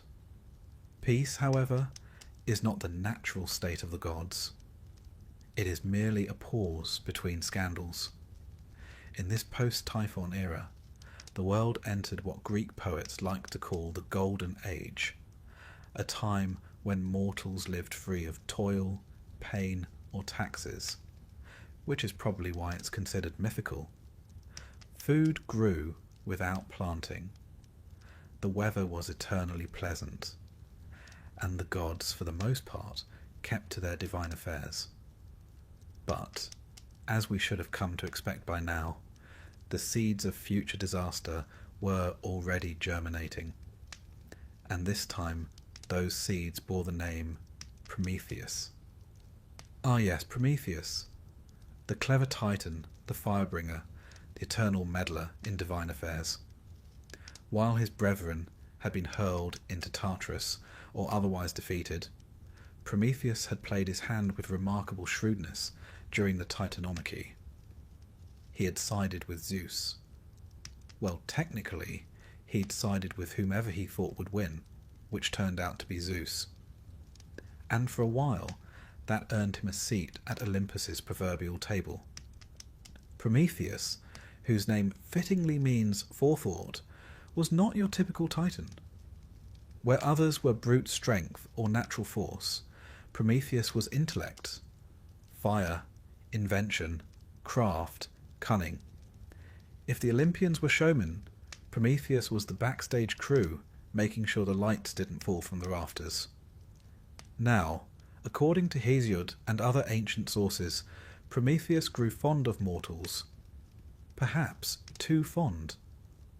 In some tellings, he even created them, fashioning humans out of clay and Athena breathing life into them. Whether sculptor or saviour, Prometheus saw humanity as a project worth investing in. A bold choice, considering what we've become. But Zeus had a different vision. To him, humans were pawns, amusing at best, expendable at worst. He was determined to keep them dependent, obedient, and above all, ignorant of divine secrets. Chief among these was fire, that crackling, golden essence of civilization. Fire meant cooking, forging, building. In other words, progress. And progress, Zeus feared, might one day lead to disobedience. So, naturally, Prometheus stole it. Not subtly, mind you. He snuck into Olympus, lit a fennel stalk from the sacred flame, and carried it down to humankind like a rebellious torchbearer at the most subversive Olympic ceremony in history. With that single act, humanity leapt from ignorance into innovation. Fires lit the night, metal took shape under hammers, and roasted meat replaced the eternal chewing of raw roots. Civilization, in short, began to flicker to life. And Zeus? Zeus was livid. He could forgive many things, rebellion, arrogance, even the occasional indiscretion with a mortal, but not defiance. Not when it made him look foolish, so he devised a punishment both eternal and excruciating. Prometheus was chained to a rock, some say in the Caucasus, others on a desolate peak where even goats feared to tread. And each day an eagle, sacred to Zeus, would descend and peck out his liver. And each night the liver would regrow, and the torment begin anew. Now, to ancient Greeks, the liver was the seat of emotion and vitality, not the heart, as we might think today. So this wasn't just physical torment. It was the unravelling of his very essence, renewed daily. A bit excessive, perhaps. But then again, moderation was never Zeus's strong suit. Yet Prometheus wasn't the only one to suffer for his philanthropy. Humanity, freshly warmed and empowered, also found itself the target of divine retribution. Zeus, with all the theatrical flair of a deity scorned, commissioned a punishment with his usual flair for poetic irony. He created woman. Enter Pandora. Now, before we all leap to modern outrage, it's worth noting that the Greeks, particularly Hesiod, had a very mixed view of Pandora. She was beautiful, beguiling, and crafted by the hands of all the gods, hence her name, all gifted. She was given charm by Aphrodite, music by Apollo, curiosity by Hermes, and patience. Well, not so much. She arrived bearing a jar, not a box, despite what centuries of mistranslation have led us to believe. A great sealed jar, brimming with evils yet unseen by mankind. Pain, famine, jealousy, disease, taxes, a gain, and all the subtle miseries of human life. And, of course, curiosity, that irrepressible itch to know what should remain unknown. Predictably, Pandora opened it. Out flew suffering in all its forms, scattering across the earth like spilled ink over a blank scroll. By the time she slammed the lid shut, only one thing remained inside: hope. A strange thing, really, to trap hope among the evils. Was it a comfort left behind, or the cruelest illusion of all? The Greeks weren't entirely sure, and perhaps that ambiguity was the point. Thus humanity, now armed with fire, but cursed with mortality and misery, began its long and winding march through history. Prometheus, watching from his rocky perch, must have wondered if it had all been worth it. The gods, meanwhile, resumed their celestial antics. Still, Prometheus's story didn't end in chains. In time, a new hero would rise, Heracles, and it would be he who, passing through the mountains during one of his 12 labours, spotted the bound Titan, and, moved by something resembling pity, slew the eagle and shattered his bonds. Zeus, by then more mellow, or distracted, allowed it. Perhaps he even admired the audacity of a mortal defying him, though he'd never say so aloud. Prometheus's tale is often read as a mythological blueprint for the human condition: intelligence versus authority, progress versus punishment, and the eternal price of defiance. The fire he stole represents not just literal flame, but metaphorical enlightenment, science, art, reason, imagination. He is the first rebel, the first scientist, the first martyr for the cause of humanity. And perhaps the Greeks saw in Prometheus something of themselves, a people whose philosophers questioned the heavens, whose engineers bent nature to their will, and whose playwrights dared to probe the flaws of gods. In Prometheus, they found a figure both heroic and tragic, a reminder that progress always comes at a cost, and that defiance, though noble, rarely goes unpunished. Historically, some scholars have argued that Prometheus may be older than even the Olympians themselves. Elements of his tale echo Mesopotamian and Indo-European myths: the fire thief, the culture bringer, the god who aids mortals against the will of his peers. His punishment bears striking similarity to other chained rebels like the Norse Loki, or even the biblical Satan, whose overreach is met with cosmic incarceration. But unlike those darker figures, Prometheus is rarely seen as evil. He is a complex hero, proud, clever, stubborn, and self-sacrificing. He challenges the gods not for his own gain, but to uplift others. And in that, he becomes a symbol of something profoundly human: the refusal to accept imposed limits, the belief that knowledge should be shared, not hoarded, that even the thunderbolt of Zeus can be defied, if only for a moment. It's little wonder, then, that later thinkers, from the Romantic poets to modern philosophers, embraced Prometheus as a symbol of rebellion and creativity. Percy Shelley cast him as a noble sufferer, while Karl Marx saw in him the prototype of the revolutionary.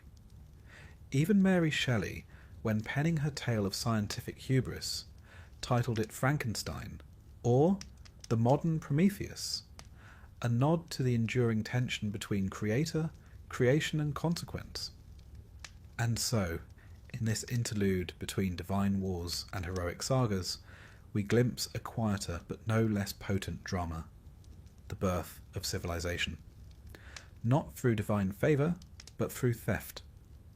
Not by permission, but by rebellion. And the understanding that with every leap forward comes a lash of the whip behind. As the Olympians reclined upon their thrones, watching mortals build fires and temples and philosophies, perhaps they sensed that their time, though long, would not be eternal. For the gift of fire is the seed of questioning, and once you ask why, even a god must eventually answer. The story of the Titans is not just one of giants and storms and the clash of divine armies. It is also the story of these who come after, the thinkers, the rebels, the flame bearers. And in Prometheus, we find the bridge between the age of monsters and the age of men. A titan, yes, but perhaps the most human of them all. With Prometheus chained and humanity stumbling into a world aflame with both knowledge and suffering, the cosmos seemed, for a fleeting moment, to be at rest. The titans were mostly imprisoned, the gods firmly entrenched in power, and mankind busy roasting its first goat over a sacred flame. But rest, in myth, is merely the inhalation before the next divine catastrophe. And Olympus, as always, was teetering on the edge of drama. Let us now pivot from the divine rebellion of Titans to the creeping instability that would later plague the reign of the Olympians themselves. The Titans may have been overthrown, but their legacy, like a good curse, was not so easily dismissed. Their children, those liminal beings born of the old order but destined to live under the new, found themselves in a particularly awkward position. Neither wholly defeated nor entirely embraced, they haunted the edges of myth like shadows at a feast. Take, for example, the Hecatoncheires. These were the 100-handed, 50-headed siblings of the Titans, Briareus, Cottus, and Gyges, monstrous by modern standards, though to the ancient Greeks they were simply robust. Imprisoned in Tartarus by Uranus, and later freed by Zeus to help win the Titanomachy, they were handsomely rewarded by being sent straight back into the shadows, assigned to guard the gates of Tartarus. Imagine winning a war and being rewarded with eternal security duty at the universe's most miserable prison. One does wonder if they ever considered a union. Then there were the Cyclopes, thunderbolt forgers, one-eyed craftsmen of divine artillery. Also liberated during the Great War, they gifted Zeus his famous lightning, Poseidon his trident, and Hades his invisibility helm. A helmet that, funnily enough, saw very little use after the war. It seems Hades preferred brooding in full view. The Cyclopes, for their trouble, were also sent back to the forge, pounding away in volcanic caverns like Hephaestus on espresso. Their fate? To be footnotes in the story they helped win. But the true undercurrent of tension came not from the sidelines, but from the next generation, the children of Zeus and his siblings. Now, the Olympians had only just claimed their thrones. One might think they'd hold off on producing a new crop of divine drama. But no. Zeus, as prolific as he was powerful, began populating the cosmos with alarming speed. One assumes he kept a celestial diary just to track his conquests, mortal and immortal alike. From his many unions came a constellation of powerful figures. Athena, sprung fully formed from his forehead after he swallowed her pregnant mother, Metis, because nothing says parenting like cranial birth. Apollo and Artemis, twin children of Leto, were born after a harrowing pursuit in which their mother was denied rest by a jealous Hera. And then there was Dionysus, born of a mortal woman, torn from her ashes and sewn into Zeus's thigh, a rather creative alternative to childcare leave. Each of these offspring bore immense power, and with that power came something the Olympians dreaded above all: unpredictability. Athena, wise and warlike, challenged male authority without ever marrying. Apollo, radiant god of music and plague, brought both beauty and terror. Dionysus, with his wine and ecstasy, blurred every line imaginable: gender, sanity, mortality. These were not minor deities. They were forces of nature with bloodlines that tied back to both Olympus and the Titans. And let us not forget Hecate, a fascinating figure often passed over in popular retellings. A Titaness by birth, yet honoured by Zeus, she was granted dominion over magic, crossroads and ghosts. She moved through the world like smoke, appearing at night with her torches, straddling the boundary between old and new. Some say she remained loyal to neither side, and perhaps that's why she endured. She played the long game, but all this divine breeding had consequences. You see, when gods mingle with mortals, their children tend to be problematic. Not in the refuse to do their chores sense, but in the accidentally start wars, kill monsters, and spark genocides sense. The age of heroes was beginning to shimmer faintly on the horizon, and with it the last flicker of Titan influence. For the world was beginning to shift again, away from the gods and towards something else entirely. Fate. The Greeks believed in a cosmology where power ebbed and flowed like tide. No one held absolute authority forever. Not Uranus, not Cronus, and not Zeus. And what lingered behind every myth, like a looming shadow at the feast, was the whisper that Zeus, too, would fall. Prophecies abounded. Just as Cronus had overthrown Uranus, and Zeus had overthrown Cronus, so too would Zeus be overthrown by his own son. A divine game of patricidal dominoes. Naturally, Zeus grew paranoid. He swallowed Metis, the goddess of cunning, to prevent her from bearing a son. He punished dissenters with lightning. He tightened his grip, which, historically speaking, is the first sign of impending collapse. Yet the collapse didn't come. At least, not all at once. Instead, we began to see the cracks in the Olympian regime, not through war, but through mythological contradictions. Mortals began to question. Philosophers rose.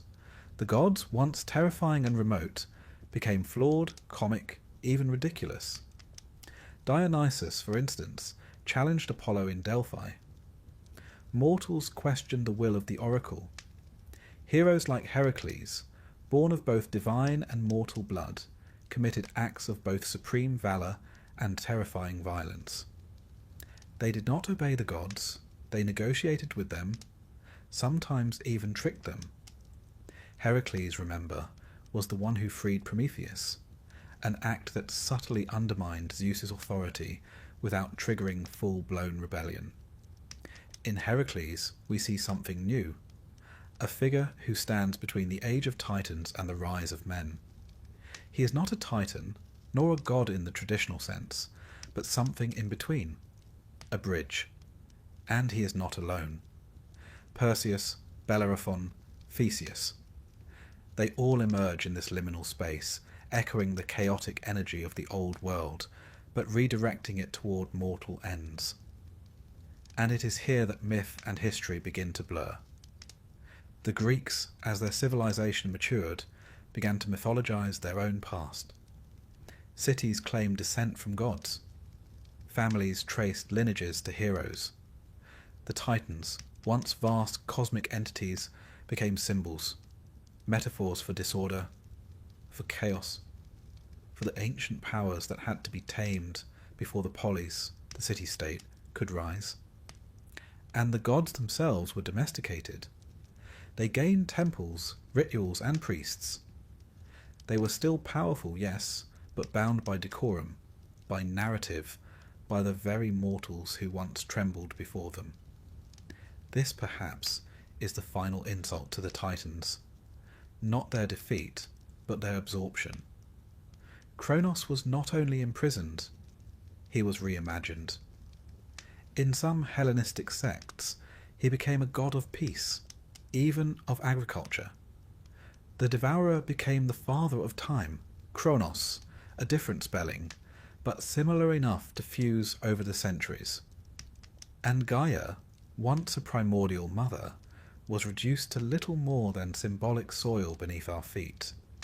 Even the war, the mighty Titanomachy, became a cautionary tale, retold by poets to remind listeners of the price of rebellion, and by politicians to justify their own divine authority.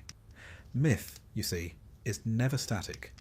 It evolves, it adapts, it serves whoever speaks it loudest. And yet, the Titans endure. Not on Olympus, nor in statues, nor in temples, but deeper, in the subconscious, in the primal forces that still quake beneath our feet and churn within our oceans, in the fury of a storm that no god can command, in the impulse to rebel, to question, to light a fire even when the world demands obedience. They are not gone. Not really. You cannot banish what you are made of. For we are all, in some distant sense, children of the Titans, born of chaos, tempered by fire, reaching forever upward toward the divine, not to serve it, but to understand it, even to challenge it. And as the age of heroes draws near, as mankind begins to tell its own story, the Titans slip into myth, not defeated, but transformed, not lost, but waiting. Waiting in Tartarus, waiting in memory, waiting in us.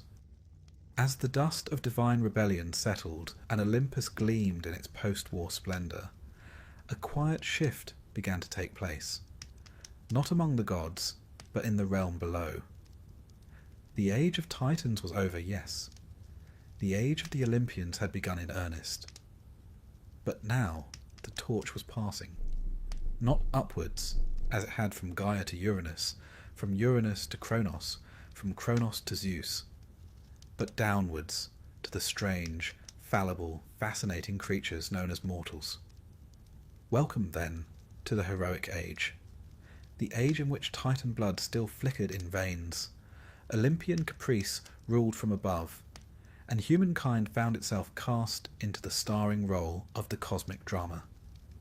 It was a time of monsters and riddles, of hubris and honour, and of very large men attempting very impossible things. It's worth noting that the Greeks didn't view the heroic age as metaphor. To them, it was a golden era sandwiched neatly between myth and memory. It preceded the fog of history, but followed the chaotic primeval stew of the gods. These weren't mere bedtime stories. These were origin tales, political, familial, even moral, and the heroes within them were closer to living fossils than to fictional characters. And the first great hero, in many ways the archetype of them all, was Heracles, or Hercules, if you prefer your heroes Roman and slightly more muscular. Born of Zeus and the mortal Alcmene, Heracles was the walking proof that gods could not resist mortal women, nor could mortals resist getting swept up in divine entanglements. Poor Alcmene, by the way, was tricked into lying with Zeus after he disguised himself as her husband. Zeus, it must be said, would have made an outstanding actor, but a deeply troubling partner. Heracles entered the world not as a symbol of glory, but as a threat. Hera, Zeus's wife, was incandescent with jealousy, and she set about making the boy's life hell. As an infant, Heracles famously strangled 2 serpents in his cradle, sent by Hera to kill him. Most babies grapple with teething. Heracles wrestled with serpents. The tone was set. His life would be defined by suffering. Not necessarily because of his own actions, though the man was hardly a beacon of wisdom. No, Heracles suffered because of Hera, and because of the curse that haunted all demigods. The curse of being too much, too strong, too violent, too connected to gods who wanted nothing more than to control them. The 12 labours of Heracles, his punishment for murdering his wife and children in a fit of madness inflicted by Hera, are, in essence, a purification. He is sent to defeat beasts, capture monsters, and even go to the underworld itself, Each trial peels away the chaos of his Titan ancestry and the burden of divine expectation. He is, in a very Greek way, being civilized through suffering. But what's curious is how many of the creatures Heracles confronts are directly tied to the Titans. The Nemean lion, born of Orthrus, who was the offspring of Echidna and Typhon. And Typhon, you'll recall, was the last monstrous son of Gaia, born to challenge Zeus himself. The Hydra, another spawn of Echidna and Typhon. Cerberus, the three-headed guard dog of Hades, wrestled by Heracles in his 12th labour, was of the same ghastly lineage. In essence, Heracles isn't just performing tasks. He's cleaning up the remnants of the Titan Age, one beast at a time. But Heracles wasn't alone in this. The heroic age is a veritable parade of mighty mortals straining under the weight of legacy. Take Perseus, who beheaded Medusa, one of the three Gorgons, herself a twisted echo of ancient chthonic power, likely once worshipped before the Olympian pantheon shoved her into monstrous irrelevance. Or Theseus, who navigated the labyrinth to kill the Minotaur, a beast born of divine punishment and mortal pride, with echoes of older Minoan bull worship baked into its horns. Then there was Jason, leader of the Argonauts, whose quest for the Golden Fleece was more political than heroic. His tale reads like a very dangerous trade mission, tangled in family drama, betrayal, and a helpful sorceress named Medea, who, spoiler alert, doesn't take rejection well. All of these figures, larger than life and doomed to fall, share a common trait. They're liminal. They belong neither fully to the gods nor to mankind. They exist in a transitional space, much like the Titans did before them. And while the Titans represented primal chaos and power unbound, these heroes represent something newer, individual will in the face of divine indifference. The gods in these stories are often petty, distracted, or even absent. Zeus, by this point, is less a thunder-wielding monarch and more of a spectral administrator. Hera is a grudge incarnate. Athena is wise, yes, but curiously inconsistent in her favour. And so the mortals begin to shine, not because they are perfect, but because they dare. Hubris, the Greeks warned, was the great sin, but it is also, paradoxically, the engine of the heroic age. To be a hero is to reach beyond your station, to say, I will slay this beast, or I will build this city, or I will sail past the edge of the world. It is to challenge limits. And in every one of these myths, that challenge is tied, consciously or not, to the defeat of the Titan spirit. And yet, the Titans aren't gone. Not really. They echo in the backdrops, in the monsters, in the forgotten gods and the strange lands the heroes visit. Tartarus is still there, beneath everything, a dark counterpoint to Olympus. Atlas still holds up the sky, punished not merely for his rebellion, but for his very endurance. Prometheus remains chained, gnawed upon by vultures, until Heracles, that walking demolition project, finally releases him. Even Cronus, who has been banished to the outer realms of myth, occasionally re-emerges in variant tales. In some Orphic traditions, he becomes a more neutral figure, associated with time. Cronus, a separate but often conflated being. And in others, he is restored in the golden age of peace that returns after Zeus's rule. A sort of celestial retirement plan. This is where myth and philosophy begin to merge. As the centuries pass and Greece moves into the classical age, thinkers like Hesiod, Plato, and later the Stoics begin reinterpreting the myths not as literal truths, but as allegories. The Titans become psychological forces. Cronus becomes time. Gaia becomes nature.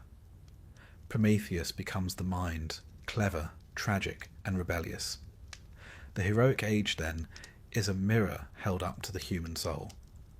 A time in which mortal figures struggle not against monsters alone, but against destiny, family, and the gods themselves. It is the final echo of the Titanomachy, not in heaven, but on earth. And it is ending. For as the myths evolve, they lose their immediate power. The age of oracles gives way to the age of philosophers. The hero, once a demigod, becomes a king, then a politician, then merely a man with ambition. The divine loses its teeth. The world is slowly becoming recognizable. Not entirely, of course. There's still magic, still gods meddling in the affairs of men. But the wildness is fading. And that, in some ways, is the final tragedy of the Titans. They were not just beings. They were forces of rupture.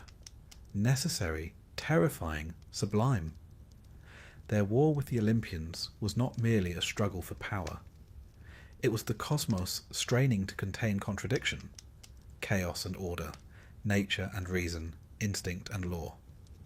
The heroes, knowingly or not, carried that contradiction forward. They tried to tame it, to conquer it, to live with it. Some succeeded. Most did not. But all of them, Heracles, Perseus, Theseus, Jason, and the rest, lived in the shadow of something much older, much wilder, and far less forgiving. And now that age is closing. The last of the great heroes will vanish into legend. The gods will become poetic symbols. The Titans, already forgotten by most, will be relegated to esoteric footnotes and ancient hymns. But before we bid them farewell, we must understand. Their story is not merely one of defeat. It is one of transformation, of how raw power becomes memory, of how myth becomes metaphor, and how, even buried in Tartarus, the Titans still shape the world above.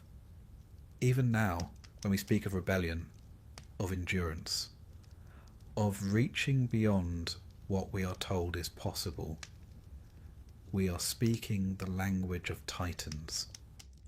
And so we come to the end, or rather, to the beginning of the end. For when telling the tale of the Titans, it's never quite clear where the final page should fall. They began before time as we know it, roared through the cosmos like fire in dry grass, and ended, as all empires must, buried under the weight of their own grandeur, and Zeus's lightning bolts. But endings, especially in mythology, are rarely full stops. They're ellipses, pauses in the storm, quiet breathings before the next surge. And though the Titans were defeated, exiled, and in some cases outright erased from memory, they have never quite left us. Not entirely, they endure, in symbols, in stories, and sometimes, quite sneakily, in ourselves. The Greeks, of course, were never content to leave even their ancient myths untouched. Over time, the stories of the Titans were retold, repurposed, and reinterpreted. By the Hellenistic period, they had become more than rebellious deities. They were metaphors for vast, impersonal forces. Cronus, once a devouring patriarch, became time itself, unyielding, cyclical, indifferent. Gaia, the nurturing Earth Mother, came to represent the natural world, both bountiful and brutal. Oceanus flowed not merely as a titan, but as the unending current of reality. In this metamorphosis, the Titans shifted from the realm of religion into that of philosophy. Thinkers like Plato and later the Stoics began plumbing the myths for allegory. The Titanomachy was no longer a simple clash of gods, but a psychological or moral struggle. Reason versus chaos. Civilization versus impulse. Logos against eros. Rather sophisticated, really, for a tale that started with a god castrating his father with a sickle made by his mum. And what of Prometheus, that most defiant of titans refused to be forgotten? He became, over the centuries, a patron saint of rebels, thinkers, and fools who dared too much. To the Romantics, he was the ultimate symbol of enlightenment, punished not for evil, but for giving knowledge to mankind. Byron, Shelley, Goethe, all found in Prometheus a kindred spirit. He who stole fire from the gods and suffered for it was, in a sense, the first scientist, the first revolutionary, the first tragic hero. But the Titans are not confined to dusty scrolls and poetic musings. They've wormed their way into the modern world in ways both subtle and profound. Consider the language. When we say something is titanic, we mean vast, powerful, unstoppable. Not merely large with consequences. The name Titan has been affixed to ships, rockets, sports teams, and even Silicon Valley tech platforms, all proclaiming their ambition to reshape the world. Though one suspects Cronus might be slightly amused at a cloud computing service named after him. There's something inherently seductive about the Titans. They represent the raw, untamed potential that exists before order arrives. They are older than law, older than justice, older even than morality as we frame it. They are elemental. Earth, sky, ocean, time, flame. Their quarrels were not political. They were cosmic. And in a world increasingly structured and bureaucratic, the idea of something ancient and wild, unchained and ferocious, still pulls at the corners of the imagination. This is why they keep returning. In literature, in film, in art. The Titans are everywhere, if you know where to look. Consider the many shadow fathers of modern fiction. The domineering figures who give birth to new orders, but cannot survive them. Tywin Lannister in Game of Thrones, for instance, or Darth Vader in Star Wars. Titans in all but name.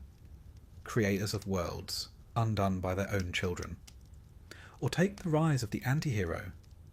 Characters like Walter White or Tony Montana, who, like Prometheus, break the rules, steal fire, and burn for it. We don't always root for them, but we watch, spellbound, as they try to bend the world into their image, just as the Titans once did. Even the superhero genre, our modern mythology par excellence, owes a debt to the Titans. The X-Men? Born of genetic mutation, feared by gods and mortals alike. Superman? Raised among mortals, but burdened with divine strength. These characters straddle the same liminal space the Titans once did. Too powerful to be human. Too flawed to be gods. And in the background, still, the Titanomachy echoes. Every story of a younger generation overthrowing the old. Every tale of rebellion against cosmic authority. Every myth where the apprentice surpasses the master. It's all the same ancient rhythm, replayed with modern instruments. The Greeks understood this cyclical nature of power better than most. Their myths are laced with repetition. Uranus is overthrown by Cronus, who is overthrown by Zeus, who, if the Orphics are to be believed, may one day be overthrown in turn. The wheel turns. Each victory sows the seeds of its own destruction. Even the gods, in all their splendour, are not immune to fate. The concept of Moira, fate, stands above them all. Not even Zeus, mighty king of Olympus, can defy the destinies spun by the three Moirae, Clotho, Lachesis, and Atropos. The Titans may have lost, but they played their part in the great script. And the script, dear listener, is still being written. What's most fascinating is how these stories, born from a cluster of tribes in the mountains and coasts of Bronze Age Greece, have survived empire, conquest, religion, and modernity. They have outlived gods, kings, and continents. And they endure not because they are true in the literal sense, but because they are true in the human sense. We are all, in our own ways, Titan-blooded. We carry within us the fire of rebellion, the burden of memory, the urge to shape the world according to our will. Every time we break a rule for the sake of something better, every time we defy authority in the name of justice, every time we dream bigger than we are told we should, that too is a Titan's whisper in the ear. Of course, this is not without cost. Prometheus paid in agony, Atlas paid in weight, Cronus paid in isolation. To carry Titan fire is to risk being burned, but the Greeks never shied from tragedy. They embraced it. They believed that from suffering came understanding, from downfall came reflection. And so we reflect, not merely on the tale we've just told, the epic rise and fall of the Titans from the yawning void of chaos to the dark prison of Tartarus, but on what it means, why these stories matter, why they continue to matter. Perhaps, in the end, it's because the Titans remind us that greatness is not born from perfection, but from conflict, from the storm, not the calm, from the tension between what is and what might be. They are the raw materials of myth, and therefore of civilization itself. In them we see not only gods and monsters, but the human heart writ large, proud, flawed, courageous, vengeful, creative. And in their downfall we glimpse something very Greek, the knowledge that power must be tempered, that ambition must bow to balance, that even the mighty must yield. But oh, what a roar they made on their way down. And though Olympus gleams in the sunlight, though the temples to Zeus still stand in crumbling glory, though statues of Athena gaze sternly over modern cities, the Titans lie deeper still, beneath the marble, beneath the stories, beneath the psyche, waiting, not for revenge perhaps. That ship has sailed, but for remembrance. Because in remembering the Titans, we remember ourselves, not as we are, but as we once dared to be. Vast, terrible, brilliant, and yes, Titan. Settle in now. Let the day dissolve into dusk. The flickering shadows on your walls are just that, shadows, and that low rumble in the distance, merely the wind, not the stirring of something ancient, certainly not the writhing tail of a creature vast enough to block out the stars. But if you were an ancient Greek, oh, you'd be less certain. Because in their world, beneath the orderly surface of Olympus and polished marble columns, there was always something seething, something beneath, something monstrous. And at the very bottom of that bestiary, lounging like a volcano on its day off, was Typhon. Typhon, or Typheus, if you prefer his more dramatic stage name, was no minor menace. He was the apocalypse with scales. The end of everything wrapped in a storm cloud. The Greeks had an unusual habit of imagining their gods and monsters as part of a large, complicated family, one where every holiday gathering would require a sacrificial goat and several emergency escape routes. Typhon, appropriately enough, was born late into the cosmic family drama. His mother was Gaia, the earth itself, who, by the time of his birth, had already grown rather irritated with how Zeus and the Olympians had overthrown her children, the Titans. Gaia was a great mother, yes, but also a terrible mother-in-law. In her fury she mated with Tartarus, the endless chasm beneath the world. Not exactly a romantic partner, but then, love stories in Greek mythology do often begin in a pit. The result of this liaison was Typhon, a creature so vast, so unspeakably terrifying, that even the Olympians reportedly fled at the sight of him. Now, to describe Typhon properly, one must abandon the usual measurements of biology. The poet Hesiod, a reliable source if ever there was one for intergenerational trauma in divine households, tells us that Typhon was so tall that his head brushed the stars. His arms stretched east and west, and his eyes glowed with fire. From the waist down, things got particularly festive.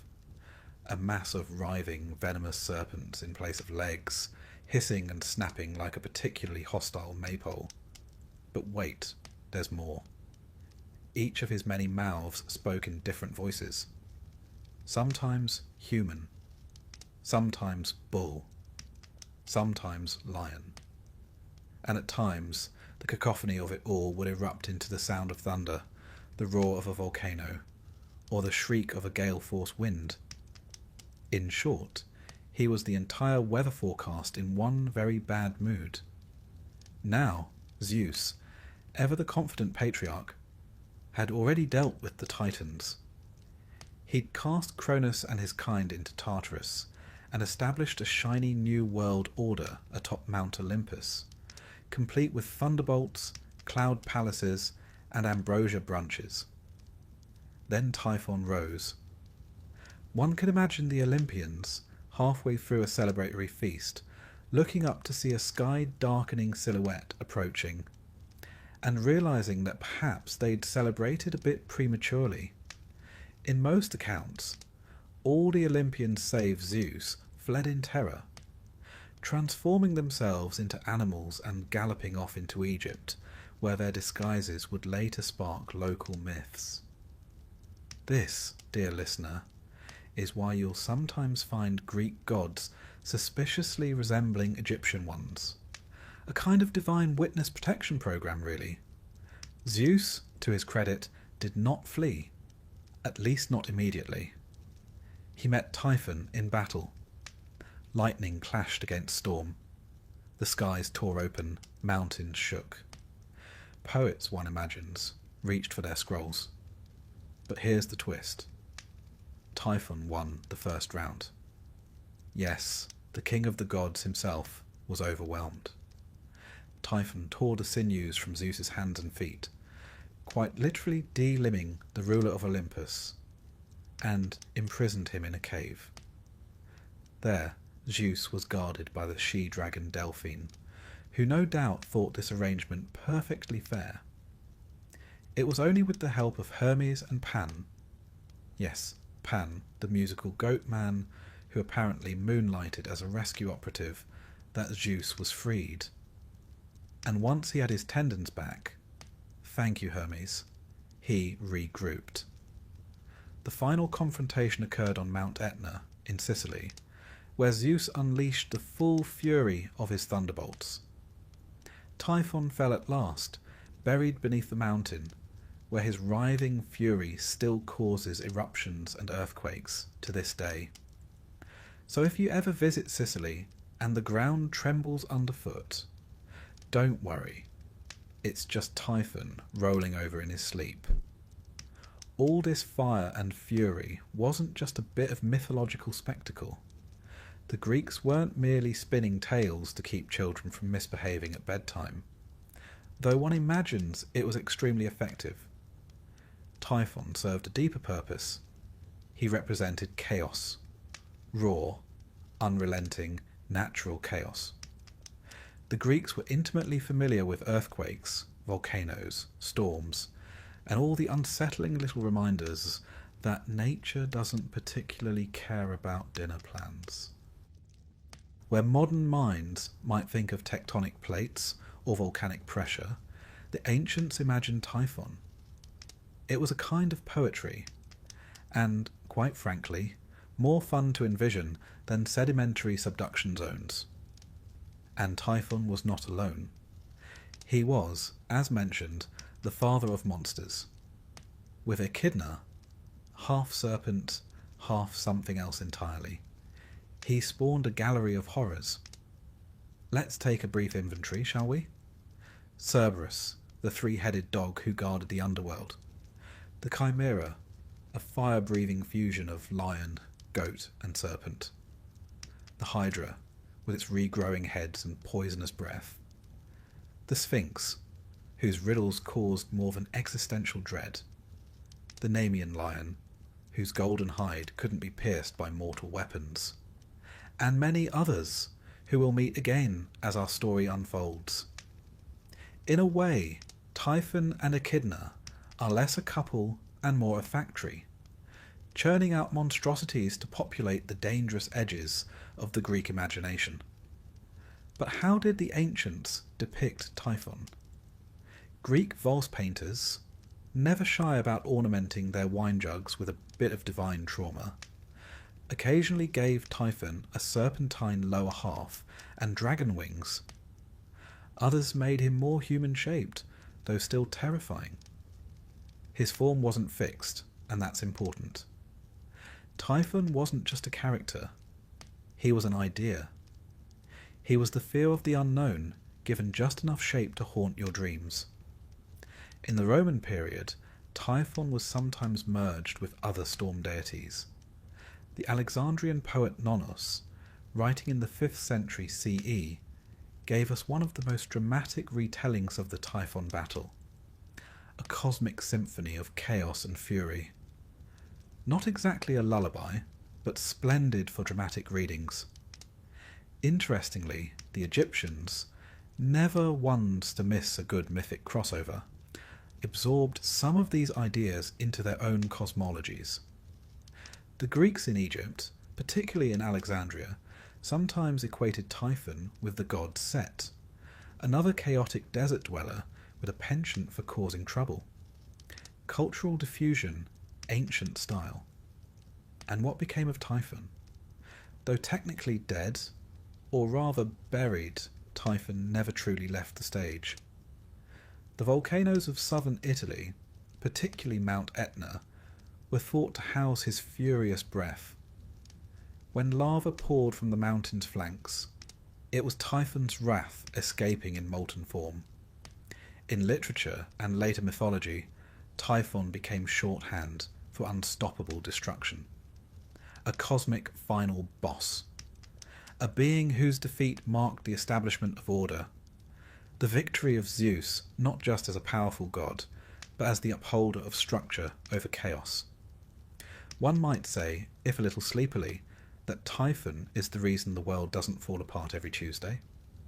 And yet, he's still there, sleeping, breathing, rolling over occasionally, just to remind us that the earth beneath our feet is never truly still. So, dear listener, if you're lying there now in the hush of your room, and you feel the soft hum of the world beneath you, remember, the ancients heard it too. They gave it a name. They gave it serpents for legs and fire for breath. They made it mighty. They made it monstrous. And then they tucked it safely beneath a mountain where it could do no harm, unless the mountain sneezed.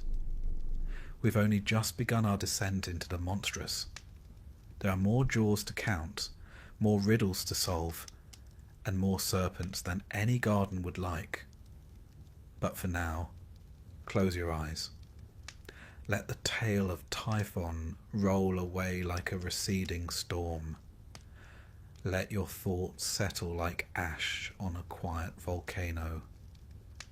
The fire has dimmed. The monster sleeps. And so should you.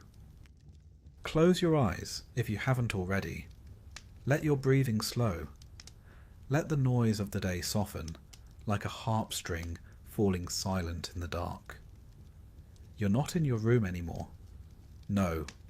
Tonight, you're drifting downward, deep into the quiet belly of the earth. Deeper still, into a place not quite mortal and not quite divine. a place where monsters are born. And waiting there, half in shadow, half in shimmer, is Echidna, the so-called mother of monsters. She's not famous, not like Medusa or Cerberus. No statues stand in her honour. No temples call her name. But without her, many of the nightmares in Greek mythology would never have drawn breath. She is old. Older than Olympus. Older than your pillow. Her story is scattered through scrolls and half-forgotten epics, like bones buried in mythic soil. But tonight, we gather those bones. Tonight we meet the mother. The Greeks, as you may remember, were rather fond of explaining the inexplicable with elaborate family trees. Earthquakes. That's Typhon tossing in his sleep. Madness. A gift from the Furies. A lion with skin too tough to pierce. Well, that's just one of Echidna's babies. She's described, when she's described at all, as half beautiful woman, half coiled serpent. The upper half is alluring, almost divine, and the lower half is a serpent's tail that gleams with oily scales, forever winding, forever listening. There's a certain poetic logic in it, the top to entice, the bottom to consume. Echidna was not just a mother in the physical sense. She was mythological fertility itself, the force that brought monstrous forms into being. She didn't simply give birth to one creature, or two, but to a whole ecosystem of terror. She was paired with Typhon, and what a pair they made.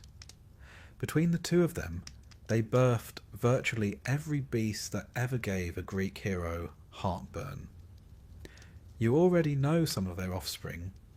Cerberus, the three-headed hound who guarded the gates of the underworld like a bouncer at the most exclusive club no one wants to enter. The Hydra, who added heads faster than you could chop them off. The Chimera, a fire-breathing hybrid so confused it probably needed a map just to walk.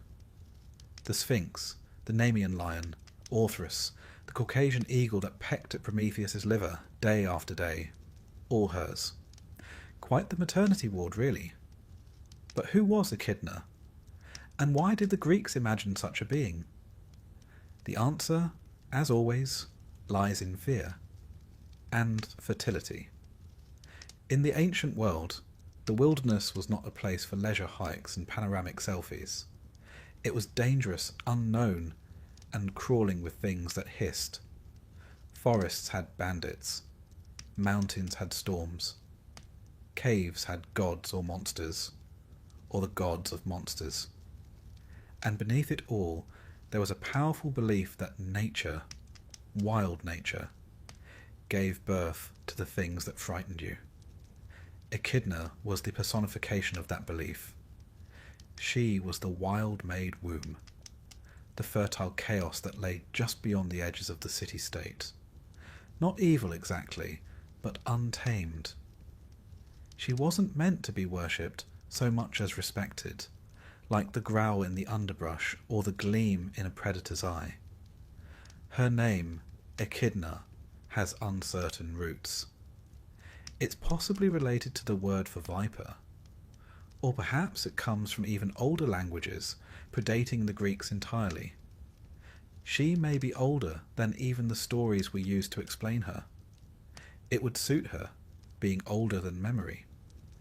Many primordial goddesses are like that, fading into the edges of the mythos while still holding everything together. Echidna doesn't take centre stage in many myths.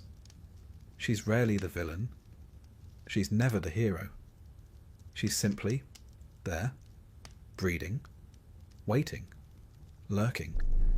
And in that quiet, generative presence, she becomes one of the most powerful figures in the mythic world, precisely because she doesn't demand attention. She simply continues. In Hesiod's Theogony, one of the earliest and most influential Greek texts, Echidna is described as a nymph who lives in a cave, devouring all men who pass. Now that could be metaphorical, or perhaps she simply liked her snacks fresh. Either way, she was clearly not someone to meet on a stroll. According to Hesiod, she was immortal and ageless, which is rather unfair for a mother of so many. But then Greek immortality never did come with stretch marks. She lived in a hidden cave, far from the gods and men, tucked away near Arima, a place whose location even the Greeks weren't too sure about. Some said it was in Cilicia, in southern Anatolia. Others pointed to deep beneath the earth. Some, quietly, just avoided the subject. And yet, despite her shadowy role, her presence is felt in nearly every heroic tale. Think of the great monster slayers of myth: Heracles, Bellerophon, Perseus, Odysseus. Nearly all of them faced one of Echidna's offspring.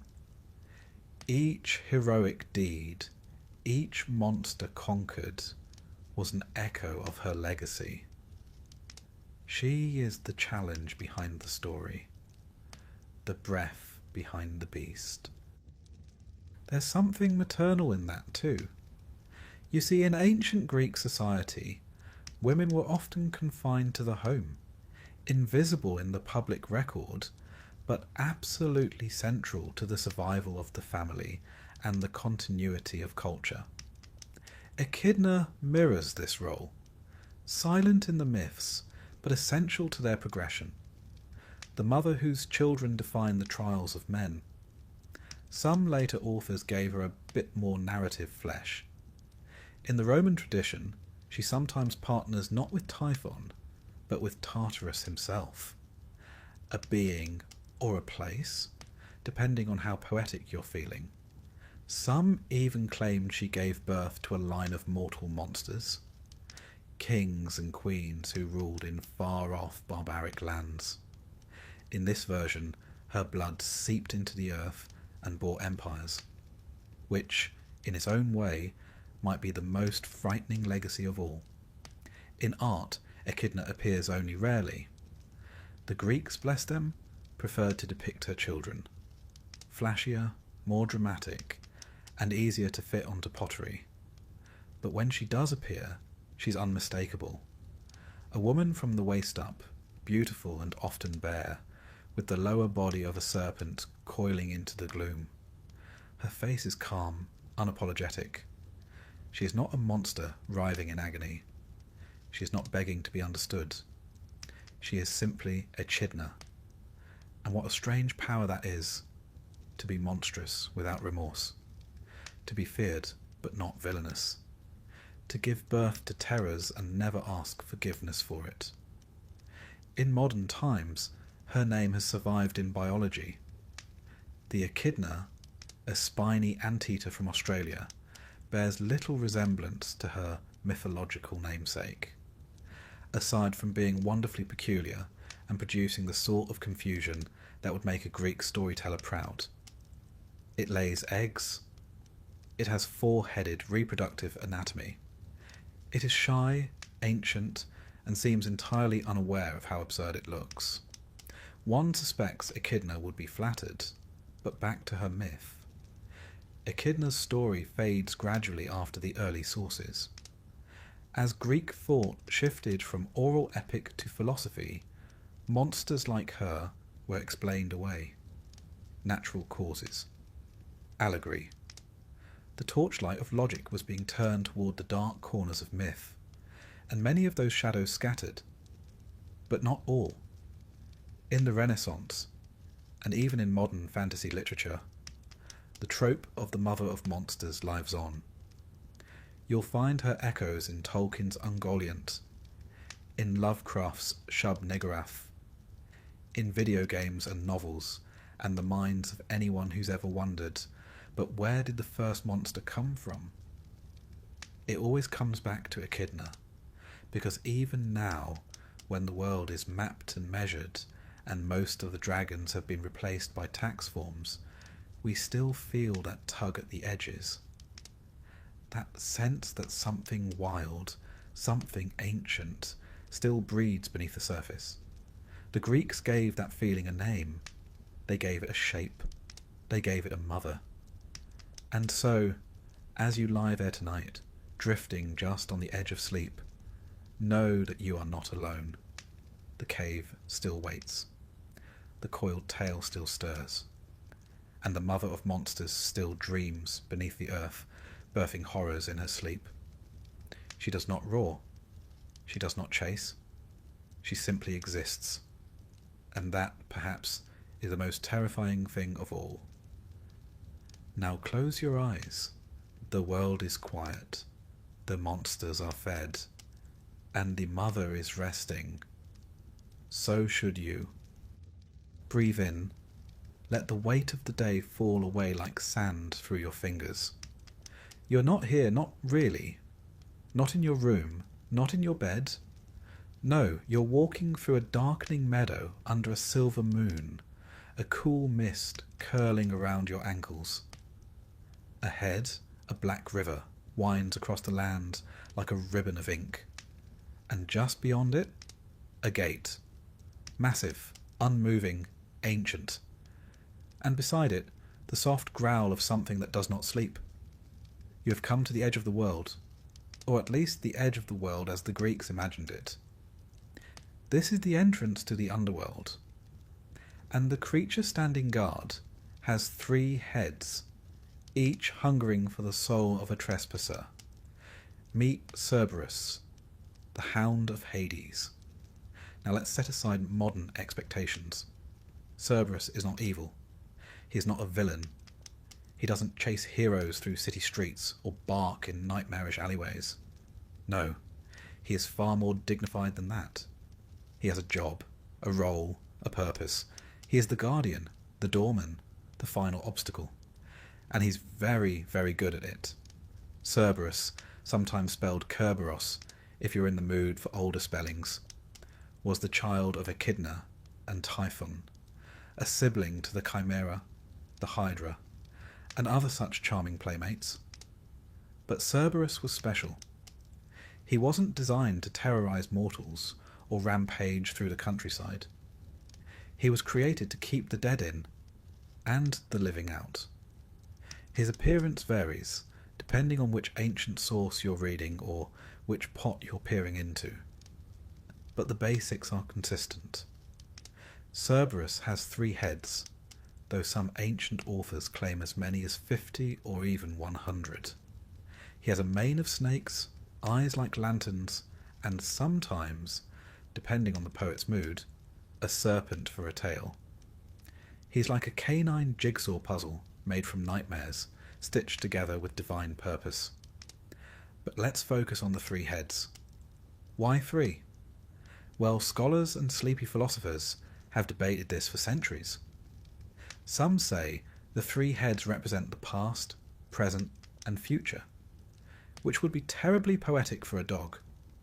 Others suggest they symbolize birth, youth, and old age, our body, soul, and spirit. Or perhaps the ancient Greeks simply thought 3 heads were more terrifying than 1, and left it at that. Now imagine it. A creature with triple the teeth, triple the growls, triple the stare, and yet not malicious, not unkind, simply resolute. You see, the Greeks didn't fear death the way we sometimes do, not as an ending, but as a passage. What they feared more than death was imbalance, disturbance, the wrong soul in the wrong place. Cerberus ensured order. No soul escaped the underworld.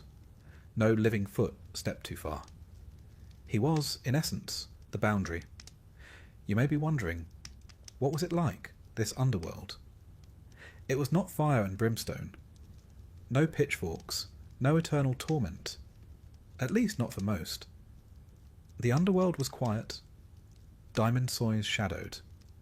A place of memory more than suffering. It had regions, of course. The blessed went to the Elysian fields, green and gold with eternal ease. The punished were sent to Tartarus, where monsters and titans writhed, and the rest simply wandered. Shades among shades. Cerberus guarded them all. but as with all good monsters, he did occasionally face opposition. After all, Greek heroes were a meddlesome bunch, always leaping gates and barging into places they had no business being. Take Orpheus, the musician. He played his lyre so beautifully that even stones were said to weep. When his wife Eurydice died, Orpheus descended into the underworld to fetch her back. He didn't fight Cerberus, he played for him. And the hound, overcome by the mournful melody, lay down his head and wept, or perhaps simply dozed. Either way, Orpheus passed. Then there was Heracles, or Hercules, as the Romans later called him, who was tasked with bringing Cerberus to the surface as one of his 12 labours. Not defeating him, mind you, just removing him temporarily from his post. Heracles, strong and stubborn as ever, wrestled the beast with nothing but his arms. No weapons, no tricks. He subdued Cerberus and dragged him into daylight, where the hound, unaccustomed to such brightness, blinked and howled in dismay. But Heracles was no villain. Once his labour was complete, he returned Cerberus unharmed to his post. Even heroes, it seems, understood the importance of boundaries.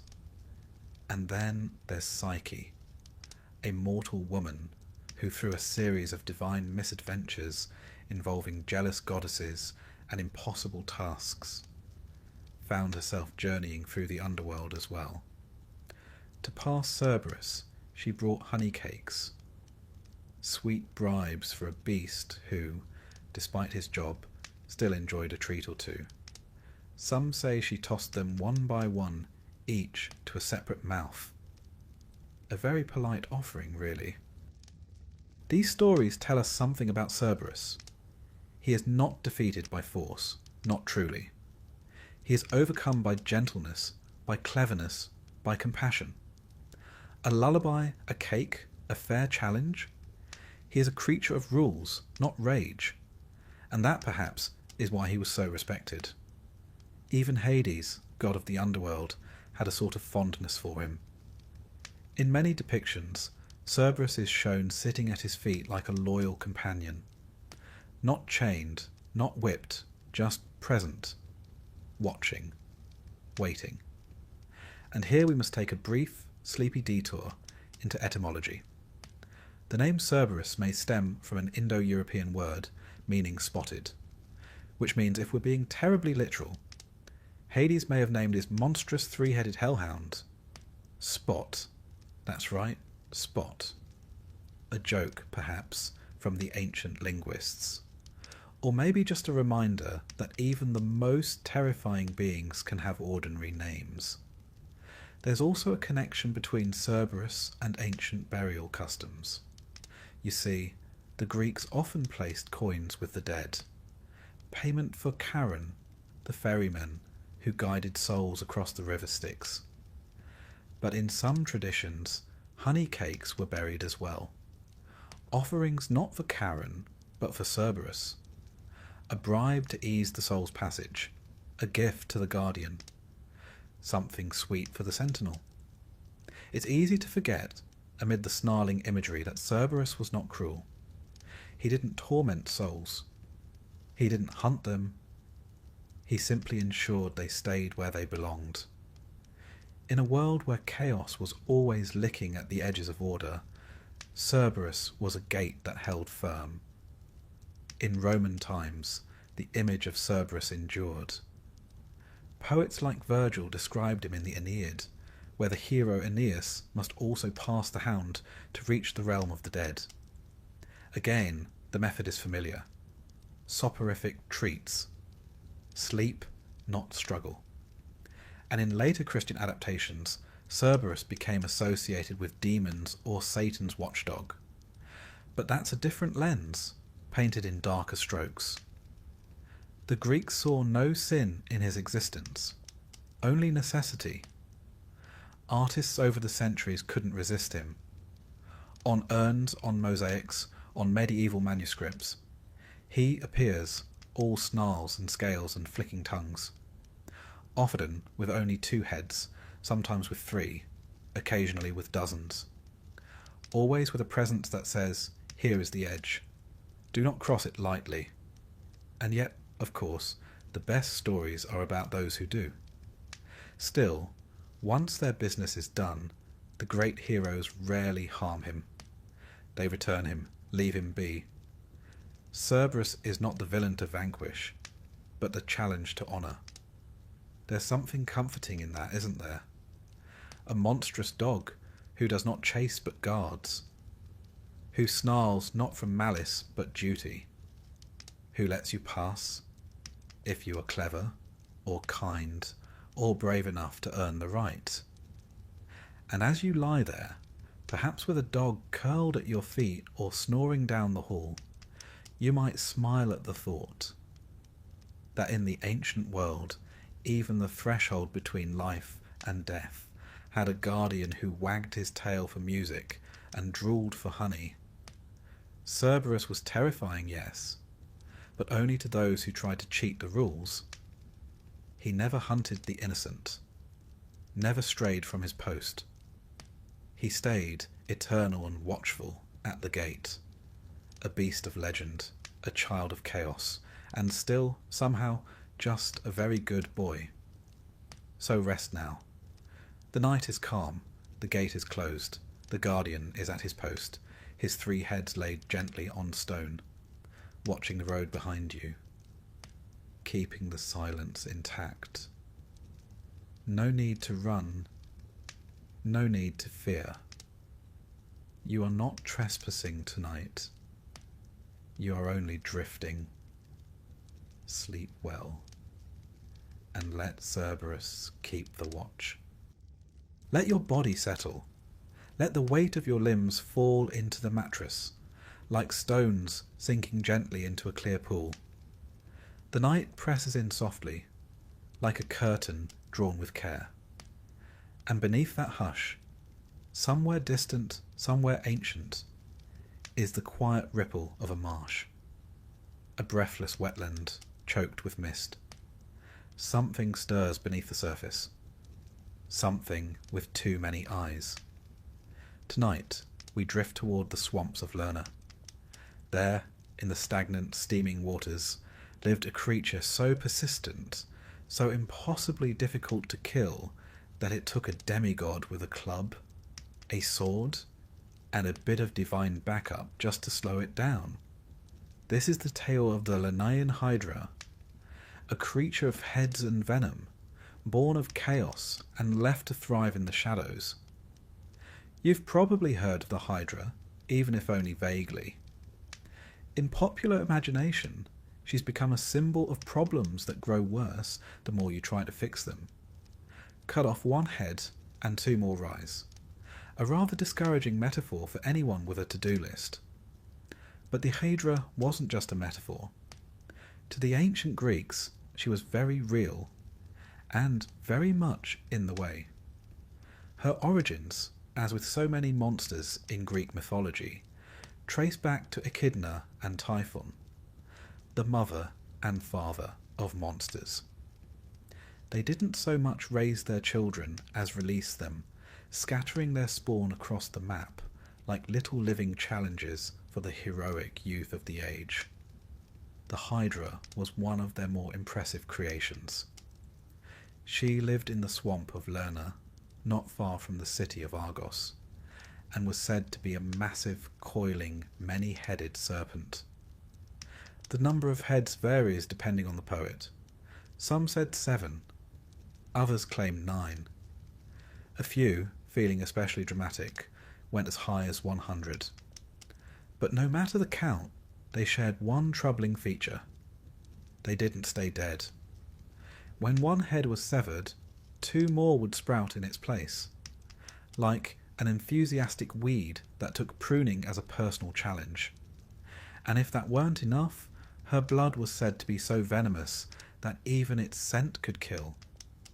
Her breath was toxic, her bite fatal, and the very ground she walked, or rather slithered, upon was poisoned. She didn't even need to chase her prey. They simply wandered too close, and nature did the rest. Now, Lerna itself was already a place of mystery. In Greek thought, it was one of the gateways to the underworld, a liminal space where the veil between worlds was especially thin. The swamp, always still, always steaming, was feared for its depths and secrets.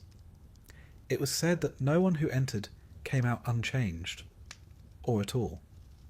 What better place, then, for a creature like the Hydra?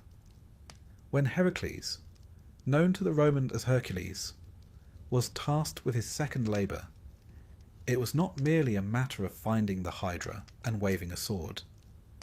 No, this was a test not just of strength, but of ingenuity.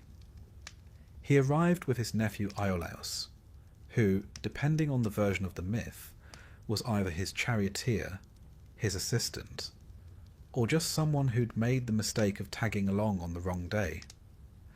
At first, Heracles did what Heracles does best. He swung his club. Heads flew, splendid cracks echoed through the marsh. But no sooner had one head fallen than two more pushed up from the bleeding stump, hissing with renewed fury. Imagine the frustration. One can almost hear Heracles sighing. It was going to be one of those days. The swamp around them boiled with Hydra fury. Heads darted, fangs flashed, and yet Heracles refused to retreat. Instead he adapted. With Iolaus at his side, he developed a new strategy, cauterization. Each time Heracles lopped off a head, Iolaus would dash in with a burning torch and sear the wound closed, preventing regrowth. Teamwork. Efficient, if a bit smoky. Eventually, only the central head remained, the immortal one. Yes, as if regenerating heads weren't enough, the Hydra had a head that simply could not die. Heracles wrestled with it, finally severed it, and buried it beneath a massive boulder. Because if you can't destroy something, at least make it inconvenient to access. To finish the task, Heracles dipped his arrows in the Hydra's blood, infusing them with a poison so potent that it would later spell doom even for other heroes. Those arrows would go on to kill the centaur Nessus, which in turn would lead to Heracles' own death. But that's a story for another night. What matters now is that the Hydra had fallen. The swamp went quiet, and the labour was complete. Well, mostly. In one version of the myth, Heracles was denied credit for the labour because he received assistance from Iolaus, which honestly seems a bit harsh. But the gods were nothing if not fond of fine print. Still, the tale endured. The Hydra became a symbol of impossible problems, ones that required not brute strength alone, but patience, precision, and a helping hand. A reminder that monsters often outnumber swords. But what did the Hydra mean, really? Why did the Greeks imagine such a creature? Part of it, of course, was the landscape. Swamps were feared in the ancient world. They were mysterious, disease-ridden, and impossible to navigate. They swallowed people without a sound. The Hydra, then, was a personification of the danger lurking in these places, a visible form for an invisible threat. But there's also a philosophical dimension. The Hydra represents the nature of struggle. Not all problems die when struck. Some divide, multiply, return fiercer than before. The ancient Greeks knew that. Their world was full of uncertainty, plague, war, famine, betrayal. You could win a battle and lose a kingdom. Solve one crisis and find two more waiting behind it. The Hydra, coiled in her marsh, was that truth made flesh. And yet, she was not unbeatable. It's tempting to think of Heracles as merely a brawler, But the Hydra reminds us that even he had to think, had to innovate, had to accept help. His greatest victories were never his alone. There's a lesson in that, gently tucked beneath the fangs and fire. The Hydra's legacy extends far beyond Greek myth. Her name has become a literary device, a political metaphor, a psychological symbol. In every era, people have faced Hydra-like problems, those complex recurring challenges that seem to multiply the more we engage them. And still, we remember the torch, the cauterization, the cleverness. In ancient art, the Hydra was a favourite subject. On painted amphorae, she coils and strikes, heads twisting like braids in the wind. Sometimes she is dragon-like, sometimes more serpentine. Heracles is always there, grim and sweating, club in one hand, torch in the other. The scene is dynamic, chaotic, but always frozen just before resolution. We don't see the moment of victory, only the effort. Perhaps that's fitting. In Roman times, the Hydra was reshaped a bit, more monstrous, less symbolic, but she never lost her place in the pantheon of horrors. Later, in Christian allegory, she became a stand-in for sin, for heresy, for whatever needed smiting with dramatic flair. But the essence remained, a creature that could not be defeated by ordinary means. In some Renaissance retellings, the Hydra became almost seductive, a feminine monster, part woman, part serpent, echoing older fears of the wild and the unknown. The swamp became not just a place, but a metaphor for desire, temptation, and danger. But strip away the centuries, and we return to the still waters of Lerna, to the mist, to the hiss. Imagine it now. You're standing on the edge of the marsh. The reeds part with a rustle. A low ripple moves across the water. And then a head, long, narrow, fanged, rises into view. Another follows, then another, until the night blooms with serpents. 100 eyes blink. 100 tongues taste the air. You take a step back, not from fear, but from awe, because this isn't evil, this is ancient power. Chaos wrapped in elegance. A puzzle, not a curse.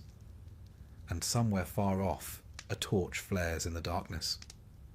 A hero steps forward, not to slay, but to understand.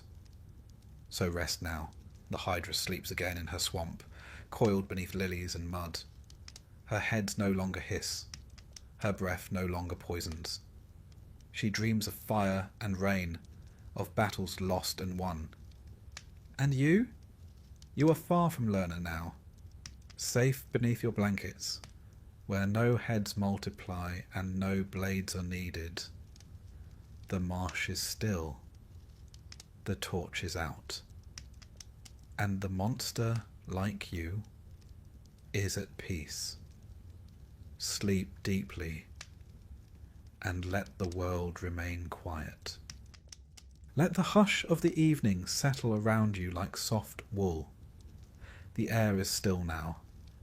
Nothing stirs except memory, and the faint echo of hooves on ancient stone. The stars above you are distant and patient, watching as they always have. But below, in the smouldering hills of a forgotten land, a creature once breathed fire into the wind. She was impossible, furious, and proud. Her name was Chimera. Tonight, we'll wander slowly through the scorched hills of Lycia, in what is now southwestern Turkey. But once, long ago, this was a place of legend, and in the cracks between rocks, where sulphur steamed from the earth, the Chimera waited. The Chimera was a monster built by contradiction. She was part lion, part goat, part serpent, a fusion of things that had no business being in the same body. And yet, there she stood, a lioness at the front, a goat rising awkwardly from her back, and a long, viperous snake forming the tail, coiled and hissing behind her.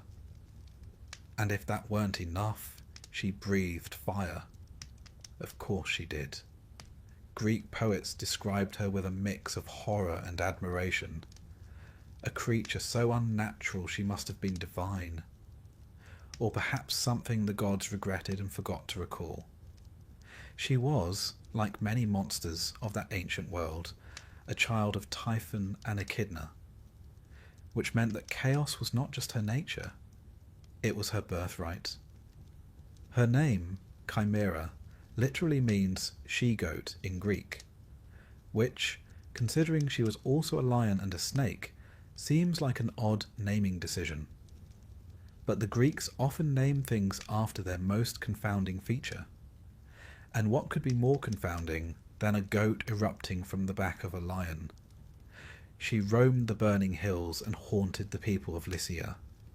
They feared her as a wildfire, as a punishment from the gods, as something too powerful and strange to reason with.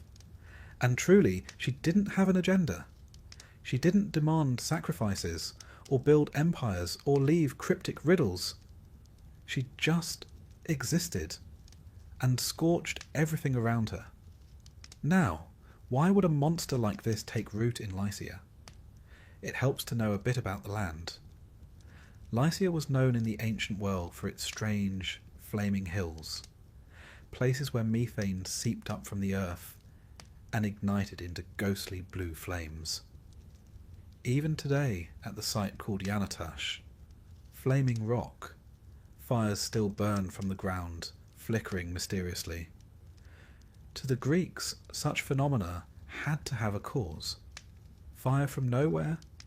Clearly something monstrous was to blame.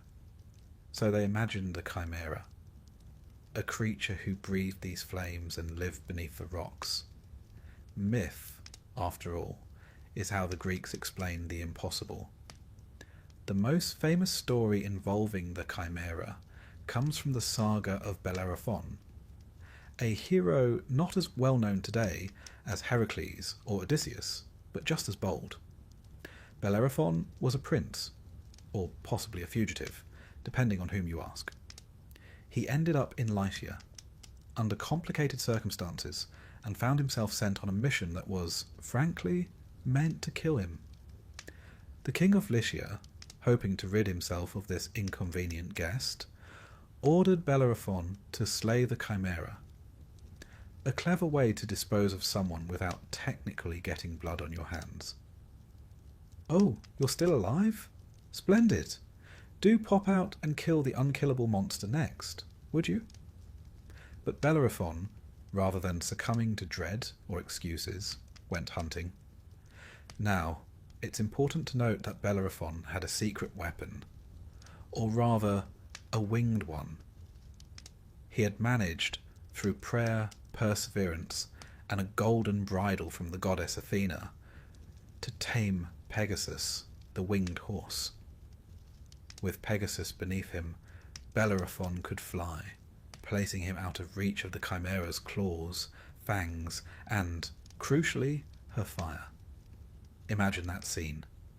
The Chimera stalking across the cracked earth, the goat bleating as flames pour from her jaws, the lion's roar echoing through the hills, and above her, wings beating like thunder, a man with a spear, circling, watching. He couldn't get too close. One plume of fire, and it would be over. But he couldn't stay above forever either. So he devised a trick. He fixed a block of lead to the tip of his spear. A strange choice, unless one is thinking several moves ahead.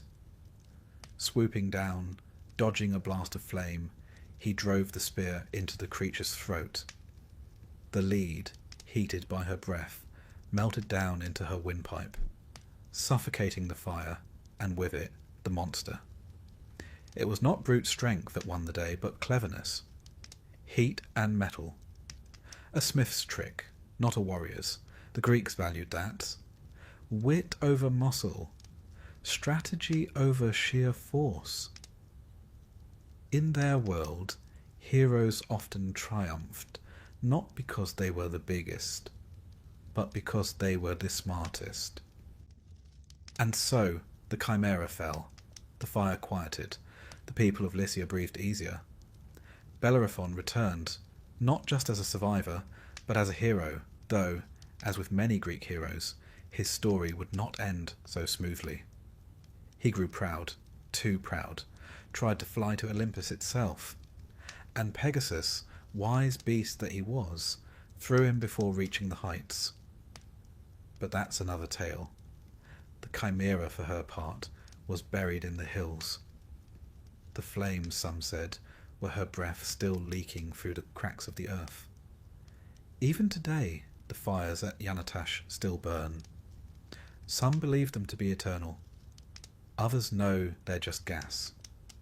But there's something undeniably haunting about flames that never die. In later traditions, the Chimera evolved. She was no longer just a creature. She became an idea. Chimera came to mean anything impossible, any fusion of things that should not exist together, a dream too strange to be real, a metaphor for excess. In medieval bestiaries, she was drawn with new combinations, leopard spots, dragon wings, human faces, always changing, always shifting, and in that sense she became a reflection of our own imaginations. Chaotic, beautiful, terrifying. She also endured in art. On pottery and coinage she appears snarling, breathing fire, claws arched. Usually with Bellerophon above her, spear drawn, the moment before victory, or the moment before something goes terribly wrong. The Greeks loved that tension, that breath between triumph and tragedy. And what of her deeper meaning? To the Greeks, monsters were rarely just monsters. They were warnings, reminders, reflections. The Chimera, with her 3 bodies and burning breath, might represent uncontrolled imagination, dreams without boundaries, or the dangers of hybrid things. Neither one nor the other, but both. A symbol of the unknown, of the unnatural. Or perhaps she was just a creature of fire, given form so that people might understand the earth they stood on. That, after all, is the quiet genius of mythology. It gives shape to confusion, a face to fear, a story to stand where silence once was. And so tonight, as you lie still beneath your own roof, centuries away from the hills of Lycia, you might picture her, the lioness pacing through blackened stone, the goat's head bleating and burning, the serpent tail twitching in anticipation. She is not coming for you. She never was. She was born, she raged, she was defeated, and remembered. That's all any monster asks. Now the hills are quiet, the fires dim. Pegasus flies on, and Bellerophon, prideful and fallen, is long gone. But the Chimera remains, not as threat, not as curse, but as story. Sleep now. The wings have passed overhead. The flame is just a flicker. The beast is at rest. And so are you. Close your eyes now. Let the soft tide of silence lap gently at the edges of your thoughts. There is no hurry, no weight of waking hours. Just the breath in your chest and the drifting stories of the old world. Tonight, we do not go underground or into the swamp. We do not follow lions or serpents or beasts with too many legs. No, tonight we gaze into eyes. Not yours, not mine, but hers. And if we are not careful, we may never look away again. This is the story of the Gorgons, and of one in particular. You know her name, even if you don't remember where from. It lingers in the back of the mind, like a warning from a dream. Medusa. Say it slowly, softly. The name is already an incantation. Now the Gorgons were 3 sisters, Steno, Euryale, and Medusa, and depending on which version of the myth you prefer, they were either always monstrous or became monstrous later. That's the thing about Greek mythology. Nothing is ever simple. Everyone has a past, often a complicated one. Let us start with the old versions, the ones that came before sympathy was invented. In these, the Gorgons were born monstrous, children of the sea gods Phorcys and Ceto, creatures of dread from the moment they took their first breath. They lived far off in the west, at the edges of the world, past the boundaries of maps and reason. They had wings of bronze, snakes for hair. Their skin was scaly, their teeth sharp, and their eyes could turn you to stone. Not metaphorically, not emotionally, literally. One glance, and your body would freeze in place, your breath would stop, and your soul would drift from flesh turned cold and grey. The Gorgons were not pursued, they did the pursuing, and no man returned from their lands intact. But then a different version arose, a softer one with tragedy. In this telling, Medusa was not born a monster. She was a maiden, perhaps a priestess of Athena, dedicated to the goddess of wisdom and war. She was beautiful, so beautiful in fact that even the gods noticed, and one did more than notice. Poseidon, god of the sea, desired her, and according to the myth, he pursued her. In some tellings, he seduced her. In others, he assaulted her, and not in a quiet meadow, but in Athena's own temple. When the goddess returned and found her sanctuary defiled, she did not punish Poseidon, she punished Medusa. Because in mythology, justice is not always just. Gods, after all, behave like people, which is often the most dangerous thing about them. And so, Medusa was cursed. Her hair became snakes. Her face, once lovely, became something unlookable. Not because it was grotesque, but because it was too powerful. She was given the gift, or curse, of the petrifying gaze. No longer a priestess, no longer human, no longer desired, she fled west with her sisters.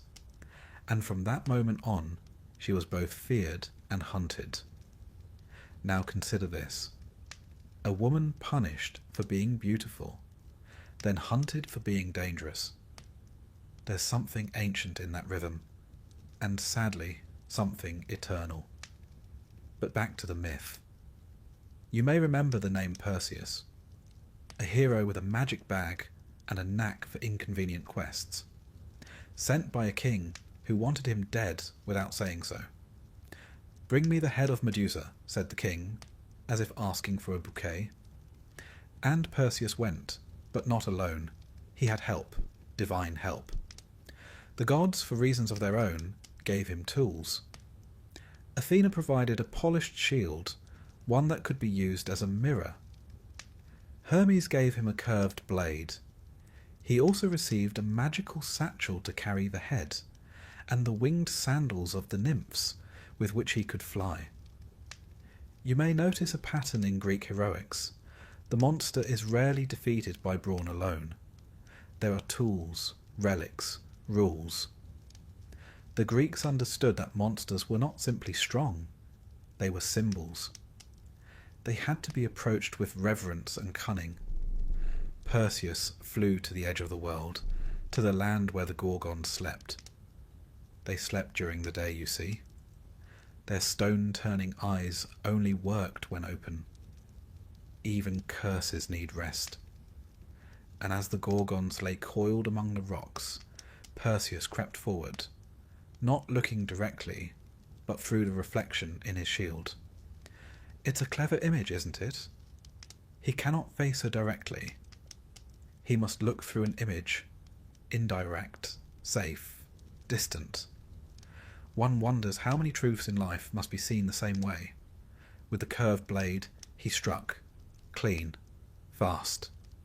Medusa's head fell, eyes still open, still dangerous, and from her blood sprang two beings, Pegasus, the winged horse, and Chrysaor, a warrior with a golden sword. Life emerging from death. A symbol of beauty and violence, fused. Perseus placed the head in his satchel. It would remain a weapon. Even severed, Medusa's gaze could petrify.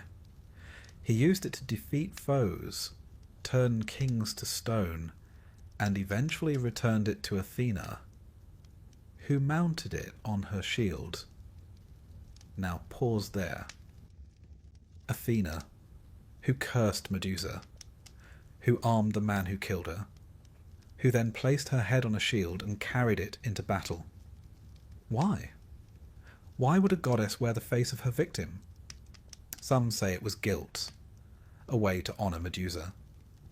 Others claim it was pure practicality. The head was, after all, extremely effective. But maybe it's something else. Maybe Medusa had become more than a curse. She had become a symbol. In time, Medusa's image spread across the ancient world. Not as a monster, but as a guardian. Her face, the Gorgoneon, was painted on shields, carved into doorways, etched on coins and breastplates. Not to frighten the innocent, but to ward off evil. Apotropaic, the scholars call it. A fancy word meaning something that turns danger away. A reversal then, from hunted to protector, from cursed to divine. Her face twisted in rage, eyes wide, tongue protruding, became a kind of ancient alarm system. A declaration that the space behind the image was sacred, untouchable. How's that for poetic justice? And so, across the centuries, Medusa was reclaimed. Artists painted her not with scales and fangs, but with sorrow. Her hair was not snakes, but symbols. Her story was not one of terror, but of transformation.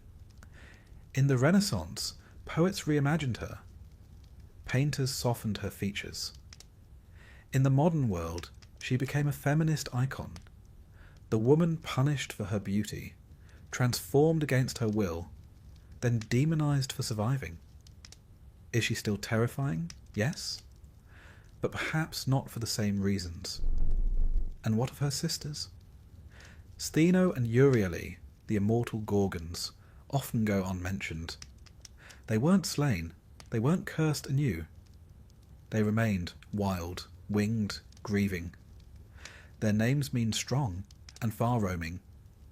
They were perhaps even more terrifying than Medusa, yet less famous. That too is a kind of curse, to outlive your sister and be forgotten. But somewhere, in the mythology between lines, they still fly. Not quite villains, not quite mourners, just shadows across the edge of the world. And here we arrive at the heart of it.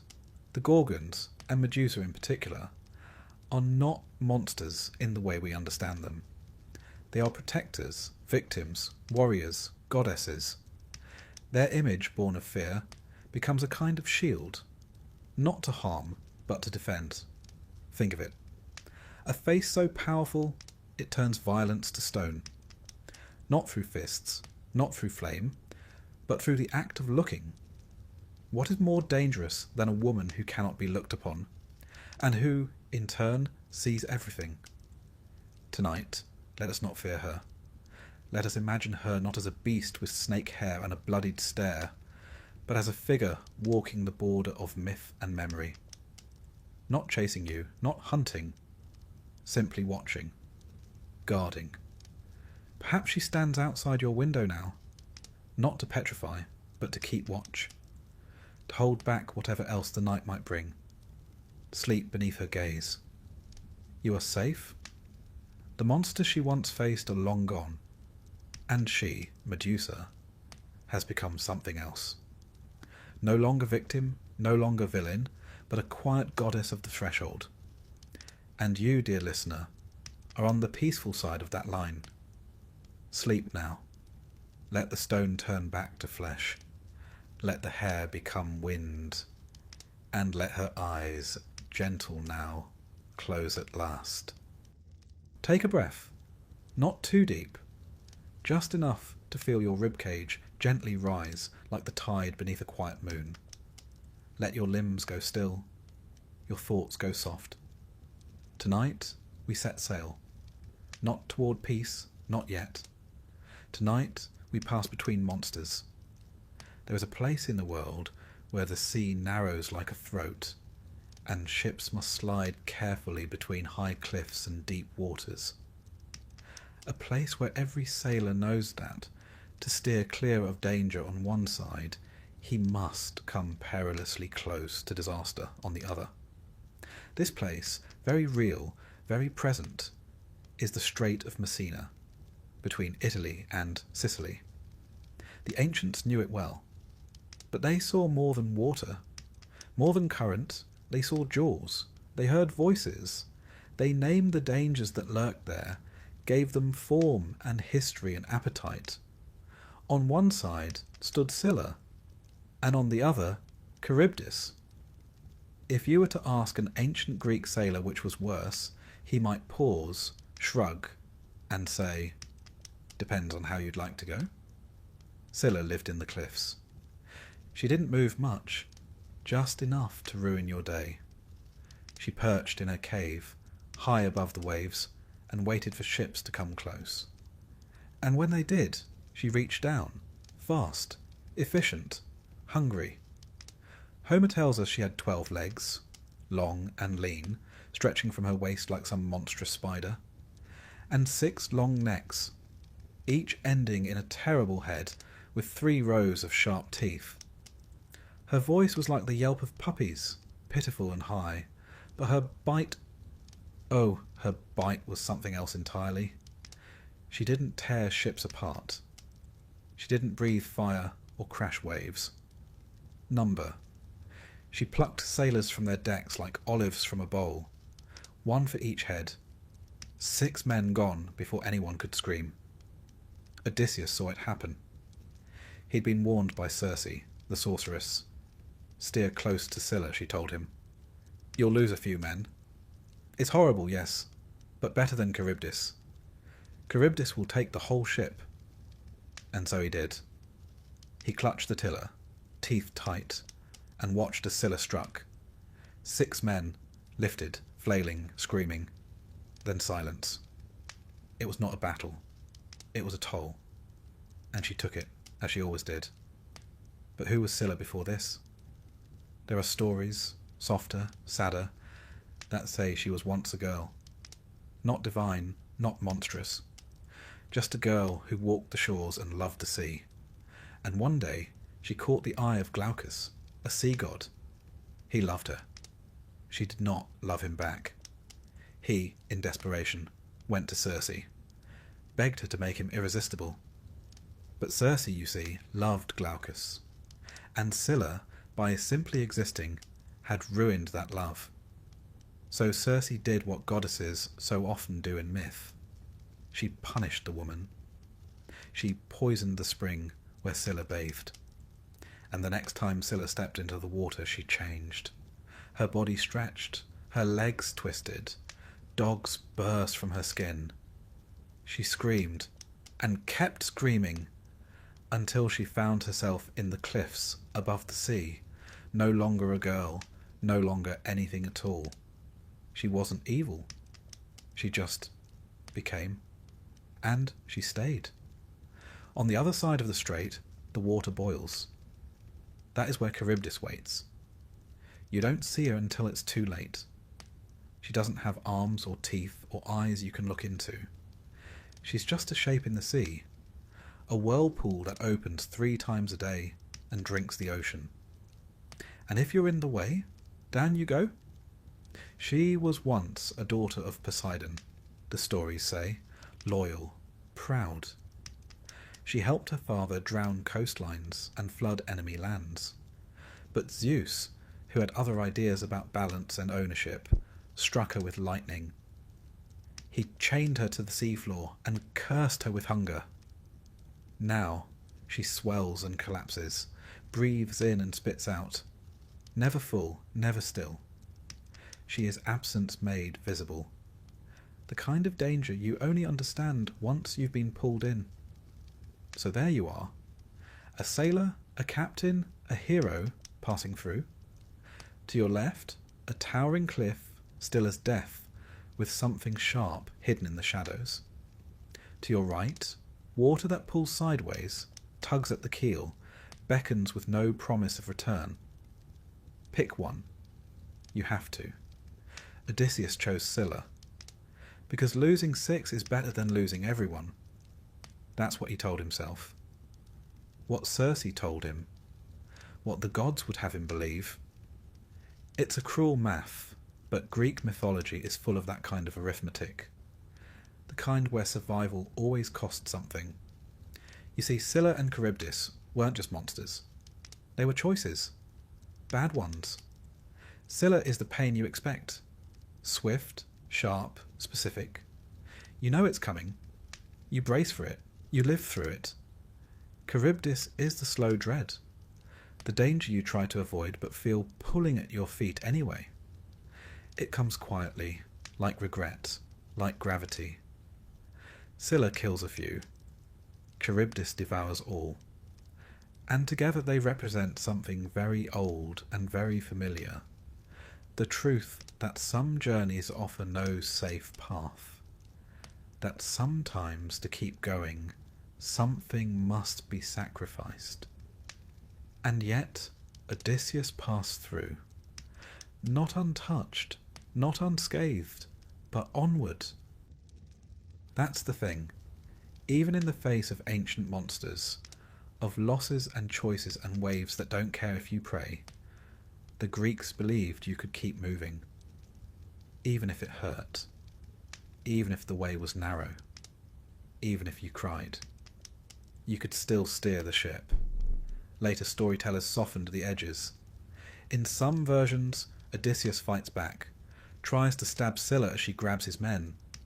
But the gods laugh at that. You can't stab a choice. You can't strike a fate. You can only face it. Sail through, and remember. In art, Scylla is often drawn as a woman above, beautiful, serene, and chaos below. Dogs and serpents and limbs all braided into a single shape. A reflection of the sea itself. Calm on the surface, madness underneath. Charybdis is harder to paint. She's not a creature so much as a phenomenon. A gaping mouth, maybe. A swirling disk of foam. Sometimes just a hole in the sea. But everyone understood her. The sailors did. The poets did. And so do we. We use them still. Between Scylla and Charybdis, the phrase survives. A way to say I had no good options. A way to say I chose what hurt less. A way to say I'm still here. And that matters, because sometimes the victory is not in slaying the monster. It's in knowing which one to face. In knowing when to hold the tiller. And in not letting go. The ancient world was full of things the Greeks couldn't explain. Earthquakes, storms, currents, loss. But instead of surrendering to fear, they gave those things stories. Not to tame them, but to understand. They named their monsters. And in doing so, they named their fears. And their courage too. So tonight, as you lie in your bed, you are not at sea. You are not between rocks. There is no whirlpool at your feet, no jaws in the dark. You are safe, the strait is behind you. Scylla sleeps in her cave, curled around her sorrow.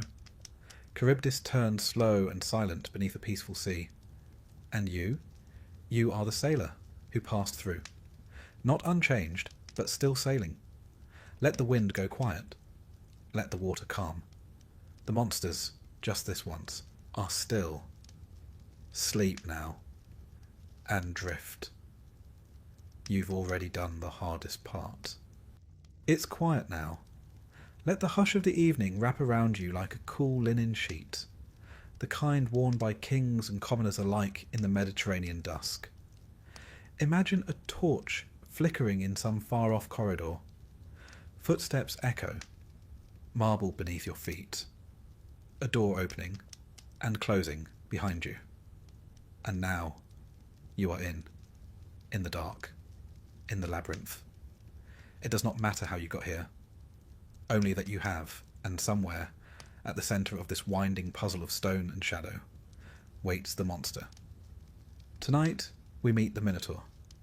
Not just a beast in a maze, though that's how he's often remembered, but something far older, stranger, sadder, Let us begin at the beginning, which, as with most Greek myths, is not simple, not clean, and certainly not family-friendly. It starts with a king, a Cretan king named Minos. Minos wanted to rule not just men, but the sea itself. So he prayed to Poseidon, god of the oceans, asking for a sign to prove he was chosen. Poseidon obliged, sending up from the surf a magnificent white bull, powerful, radiant, divine. Minos was to sacrifice it as a show of loyalty. But Minos, being human, made the usual mistake. He got attached. The bull was too perfect, too beautiful. Surely the gods wouldn't mind if he kept it and substituted a lesser one for the altar. They minded. In particular, Poseidon minded. And as punishment, the god cast a strange desire into the heart of Minos' wife, Queen Pasiphae. She was struck with a longing not for a man, not even for a god, but for the very bull her husband had refused to sacrifice. What followed was, depending on your level of poetic tolerance, either grotesque or tragically divine. The queen sought help from Daedalus, the great inventor, and Daedalus, as artists often do, obeyed the brief without judgment. He built her a wooden cow, hollow and lifelike, in which she could climb and, well, deceive the bull. And from that strange union came a child with the body of a man and the head of a bull, the Minotaur. He was unnamed at birth. The name we use, Minotaur, simply means bull of Minos, as if he were a possession, a problem to be solved. And in many ways, that's exactly what he became. The boy, if one can call him that, could not be raised among people.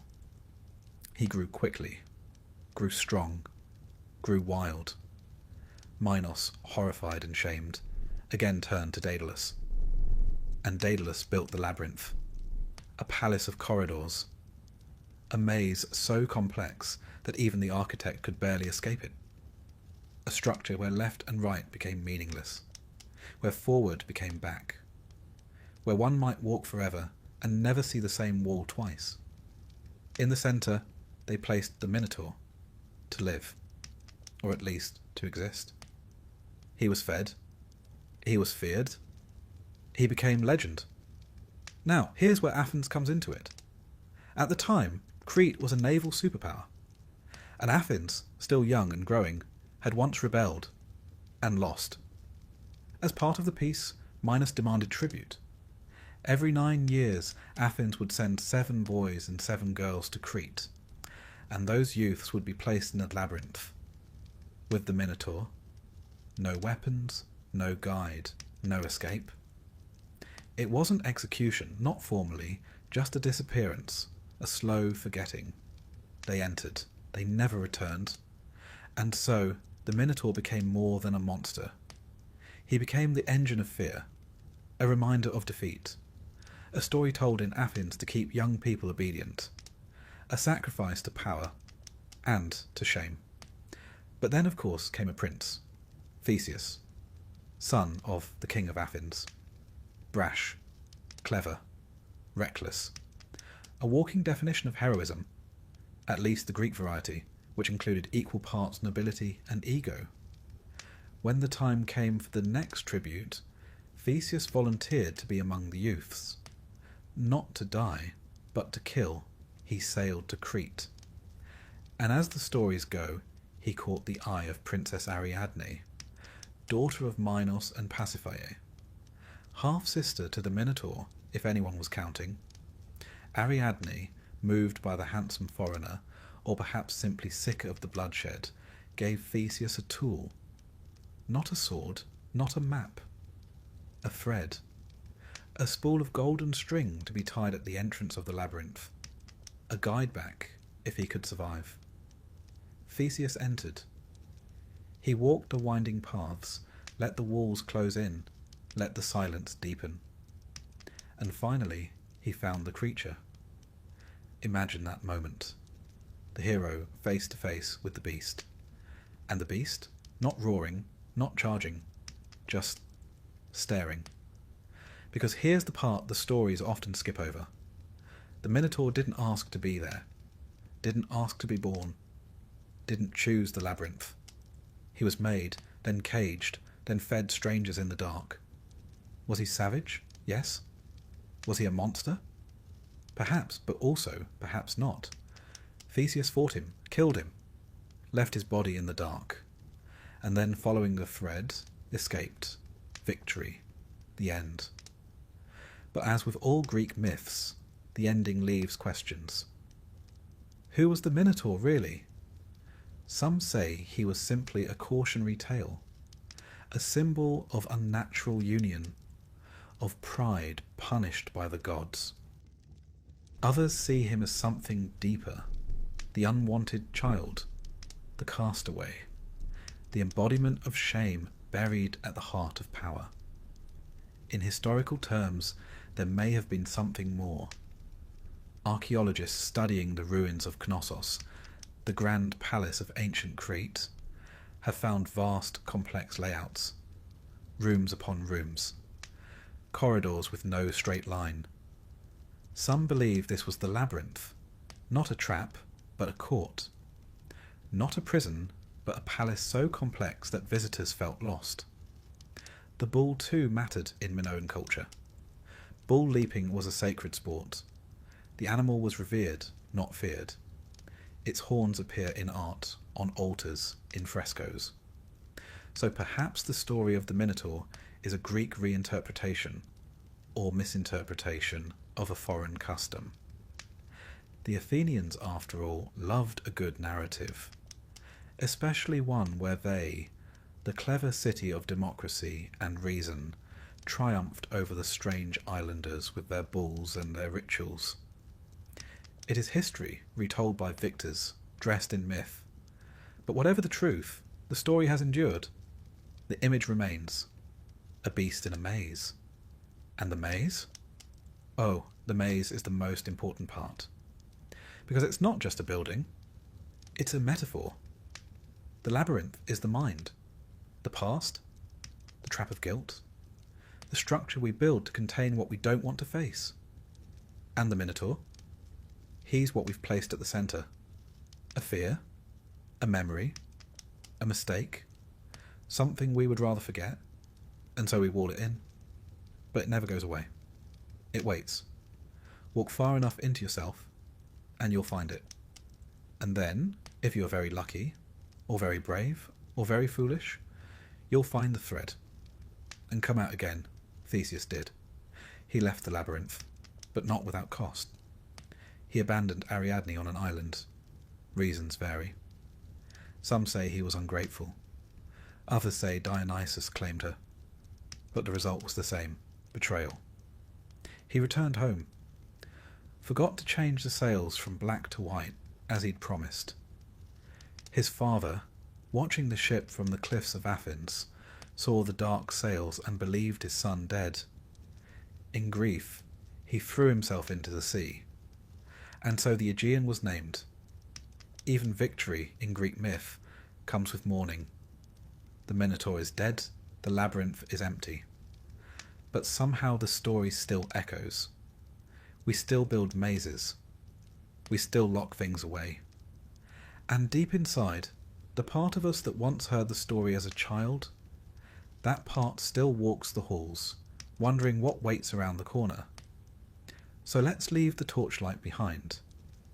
Let the corridors fall silent. The thread has been followed. The monster has been faced. You are no longer in the dark. You are no longer in the maze. You are back here, where it is warm and still, where the Minotaur cannot find you, where the walls are no longer closing in, where sleep is waiting, gentle and slow. And whatever monster you face, it is not tonight. Let the labyrinth vanish. Let the hooves fall silent and rest. You've already walked far enough. It is night again, the kind of night where the wind hushes the trees into stillness, and the moon casts pale silver through the window like a watchful eye. You are still, and all is quiet. But long ago, in the world of myth, the wind was not always so gentle. There were times when it came shrieking across the sea, tearing sails from masts, snatching food from tables, stealing men from the decks of ships, and sometimes from the very skies.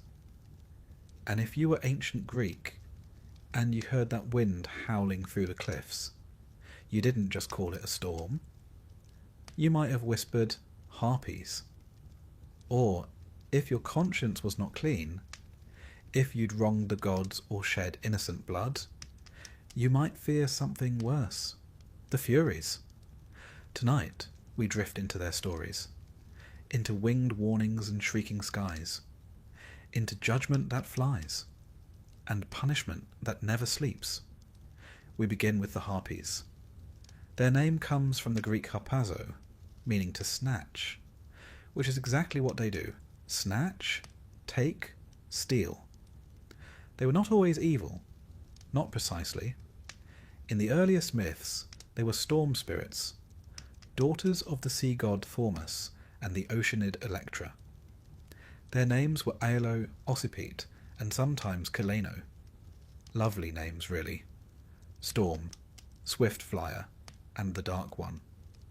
At first they were merely elemental, fierce winds given form. They raced through the air, screeching across the sea like a bad omen. Sometimes they helped carry souls. Sometimes they stole objects from the hands of mortals. They were fast, unpredictable, and always hungry. But over time, as stories grew darker, the Harpies became less abstract and more terrifying, less weather and more wrath. They were imagined as women with the bodies of great birds, vast wingspans, talons sharper than knives, and faces that once might have been beautiful, but had long since been twisted by rage and divine duty. Their scent was said to be foul, rot and smoke and salt. Their voices screeched like rusted hinges. Their feathers were streaked with filth, tangled with the remnants of whatever they had taken last. The Harpies didn't hunt because they needed to eat. They hunted because someone had to. Because the gods, in their infinite wisdom, sometimes needed messengers who could make mortals miserable and fast. One of the most well-known tales involving them is the tragedy of King Phineus of Thrace. Phineus had a gift, the power of prophecy, but he made the mistake of revealing too much truth. He spoke freely of the gods' secrets, lifting the veil between divine will and human consequence. And for this he was punished, not with blindness, not with death, but with hunger. Each day a feast would be laid before him, meats roasted to perfection, fruits ripe and bursting, bread still warm.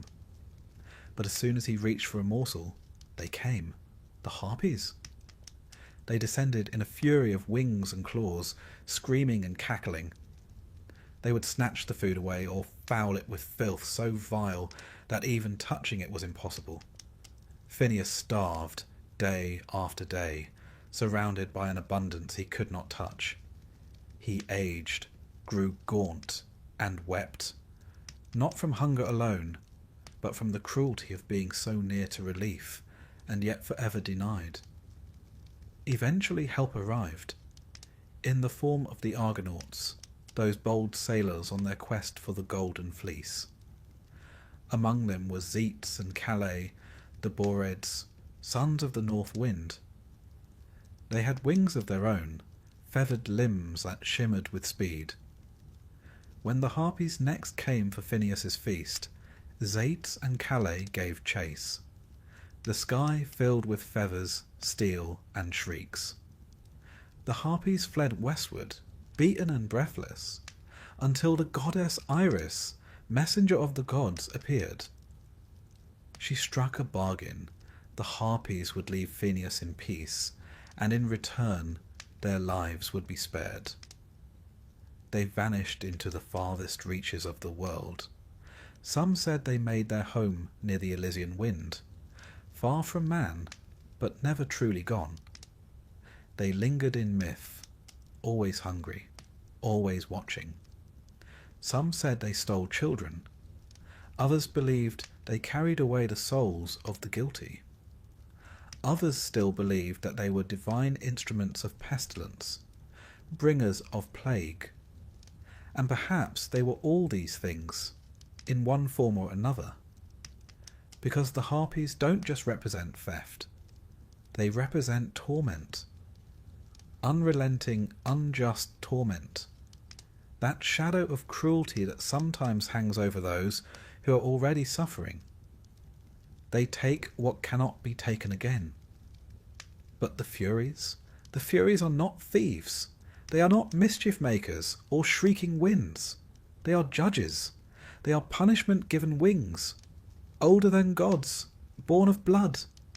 Their origin is a tale soaked in myth, and myth alone. When Uranus, the sky god, was overthrown by his son Cronus, his blood fell to the earth. And from that earth, Gaia, mother of all, rose the Erinyes, the Furies, Alecto, Megaera, Tisiphone.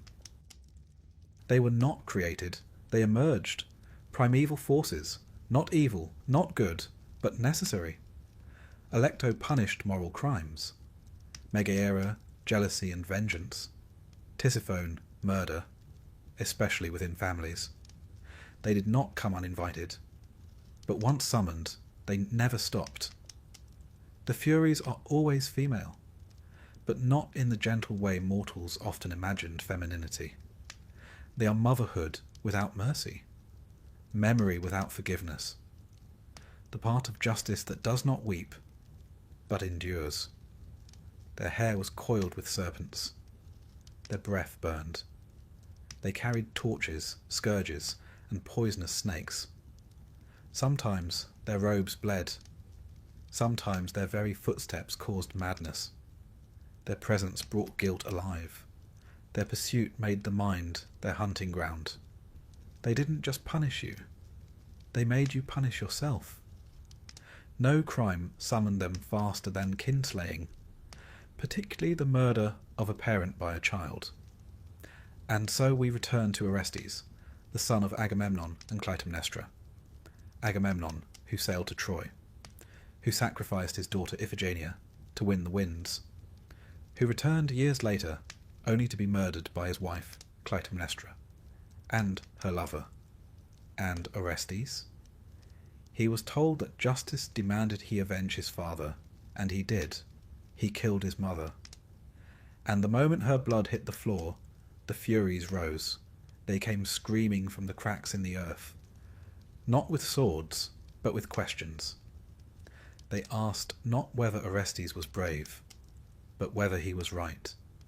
He fled to Delphi, to Apollo, to Athens, but they followed, into temples, into dreams, into madness.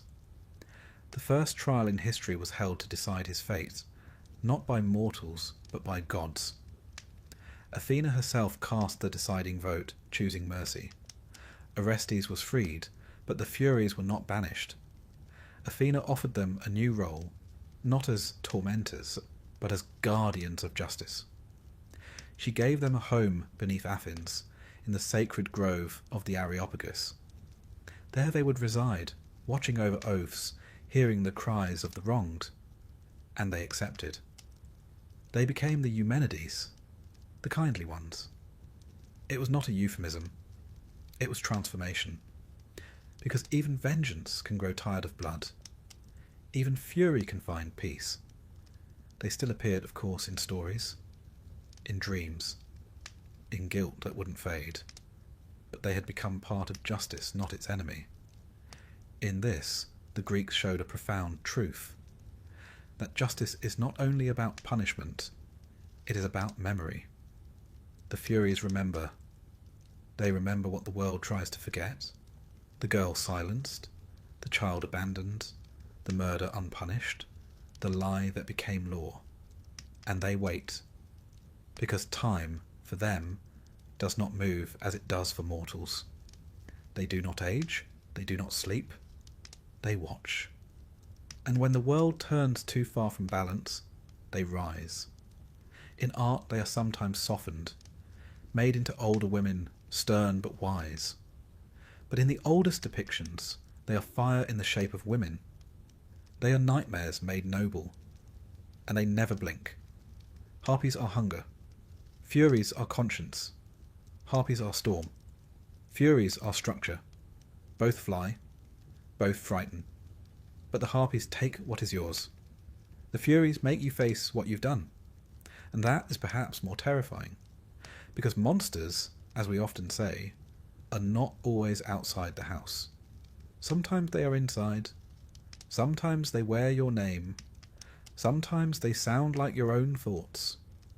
But the furies don't arrive to harm. They arrive to remind, to weigh, to make sure you know, deep down, quietly, just before sleep, that justice is not blind. It only waits. But tonight, there is no cause for fear. The harpies have flown far from your windows. The furies are not coming, unless you've summoned them. And you haven't. You are still. You are safe. You are drifting. And they are only stories, old and winged and watching, but not for you. Not tonight.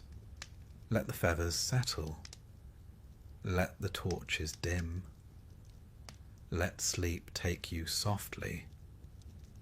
The kindly ones are at rest, and so are you. The night is quiet now, the kind of quiet that lives in the space between thoughts, the kind that feels like a question waiting to be asked. And that's fitting, because tonight we meet the monster who waits with questions. Not with claws, not with fire, but with a riddle and a smile, a stillness, a choice. This is the story of the Sphinx. Not the Egyptian one, that grand, silent guardian of sand and sun. Number the Greek Sphinx is something else entirely. Not a monument, but a challenge. Part lion, part woman, part bird, and all mystery. She sits outside the city of Thebes, on a rock just high enough to see the road, just low enough to be seen. Her wings are tucked in, her gaze unblinking. She does not chase. She does not move. She waits. And when someone passes, she speaks. One question, answer correctly, and she lets you go. Answer wrong, she devours you. But let's begin not with her end, but her origin, which, like many things in Greek mythology, is half divine, half uncertain. The Sphinx was said to be the daughter of two monstrous parents, Orpheus, the two-headed hound, and the Chimera, herself a creature stitched from lion, goat and serpent. Others say she was born of Echidna and Typhon, the same pair who spawned so many of the terrors we've met on this journey. But while her siblings raged and clawed and burned, the Sphinx was given a quieter weapon, intellect. She was sent, some say by the gods, others say by fate, to punish the city of Thebes. Hera may have sent her, angry over an old insult, or Hades, in need of balance, or perhaps it was simply the gods being gods, petty, patient, and fond of difficult lessons. Either way, the Sphinx appeared. She took her place outside the gates of Thebes, and there she stayed. She didn't destroy the city. She didn't demand a tribute. She didn't scream or threaten. She asked a riddle. What walks on 4 legs in the morning, 2 at noon, and 3 in the evening? No hints, no elaboration. Those who tried to pass her without answering, or who answered poorly, were caught in her claws and torn apart. Not out of malice, simply because that was the price of failure. Thebes was paralysed. Trade slowed. Travellers vanished. The fields went untilled. The people cowered behind their walls, their future held hostage by a single sentence. Not a dragon, not a war, a question. And that's what made the Sphinx terrifying. She didn't punish through brute force. She punished through uncertainty. Her victims were not the weak. They were the unprepared. To face her was to gamble with your understanding of the world, to risk not just your life, but your certainty. And so, the question remained, waiting, until one day a man arrived, Oedipus. His name echoes through time, known now for the strange tragedy of his fate. But on this day, he was still only a traveller, weary, clever, and already marked by prophecy. He had left his home in Corinth behind, believing he could outrun a curse, that he would kill his father and marry his mother. And in trying to escape that fate, he walked straight into it. But not yet, for now he was just a man on the road to Thebes. And on that road he met her, the Sphinx. Her eyes fixed on him. He did not flinch. She asked her riddle, and he answered. Man, in childhood he crawls on 4 legs. In adulthood he walks upright on 2. And in old age he walks with a cane, as with 3. The answer was simple. Obvious, perhaps, once you heard it. But no one else had. No one else had looked at the riddle and seen not a trick, but a truth. That life itself is a riddle. That time shapes us. That we change, not just in form, but in need. Oedipus understood the riddle not as a puzzle, but as a pattern. And with that answer, the Sphinx was undone. She didn't curse. She didn't cry. She simply leapt from her rock and fell. Her body dashed against the cliffs, her wings snapping, her silence sealed. Why? Some say she was bound by magic, that once her riddle was answered, her purpose was spent. Others say she died of shame, unable to bear defeat. But perhaps she chose to go, because a riddle, once solved, is no longer sacred. A mystery, once unravelled, cannot remain a monster. And she was never really a beast. She was a question. And now she was done. Thebes rejoiced.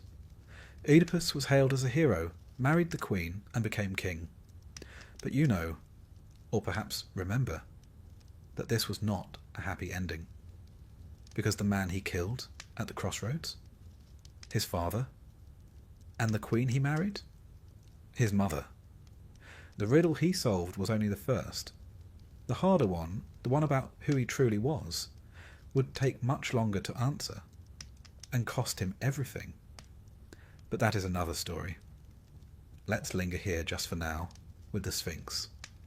Because she's more than a monster. She is the moment before understanding. She is the stillness before speech.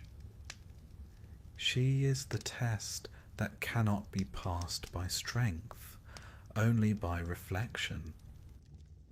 The Sphinx is what waits when you stop running, when you're alone, when a question rises inside you that no one else can answer. She is not an enemy. She is a gate, and every one of us must pass her. Sometimes once, sometimes again and again. In art she appears regal and restrained, lioness body curved in repose, wings arched like thoughts on the verge of flight. Her eyes distant, not cruel, not even curious, just waiting. In the most famous depiction, a verse from the 5th century BCE, she sits on a pillar. Oedipus stands below thinking.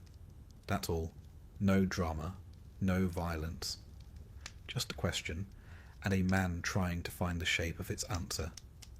The Greeks didn't draw her with fire or gore. They didn't need to.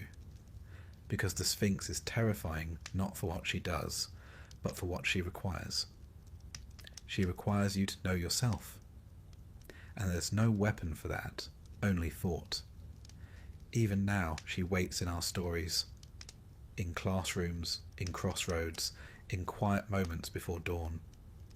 She lives wherever a question is asked that might change you. And she doesn't threaten, she challenges. There is something oddly comforting in that. All the monsters we've met so far, they lash, they howl, they hunger. The Sphinx? She only asks. And sometimes what she offers, that moment of understanding, is worth the risk. Because knowledge, like all sacred things, must be earned. And what we learn in silence often stays with us longer than what we learn in fire. So if you ever find yourself standing before her, not in a myth, but in a moment, don't panic. Breathe. Think. The answer may not come right away. It may feel impossible, but it is there, and she will wait. Not kindly, perhaps, but patiently, because that is what the Sphinx does. She waits for us to grow into our answers. And now she is gone. Her cliff is empty, her wings folded for good. And you, dear listener, have passed. You have walked the road, faced the riddle, spoken the words, and now you may rest. Close your eyes. The question has been asked, the answer given. The monster has stepped aside, and the gates have opened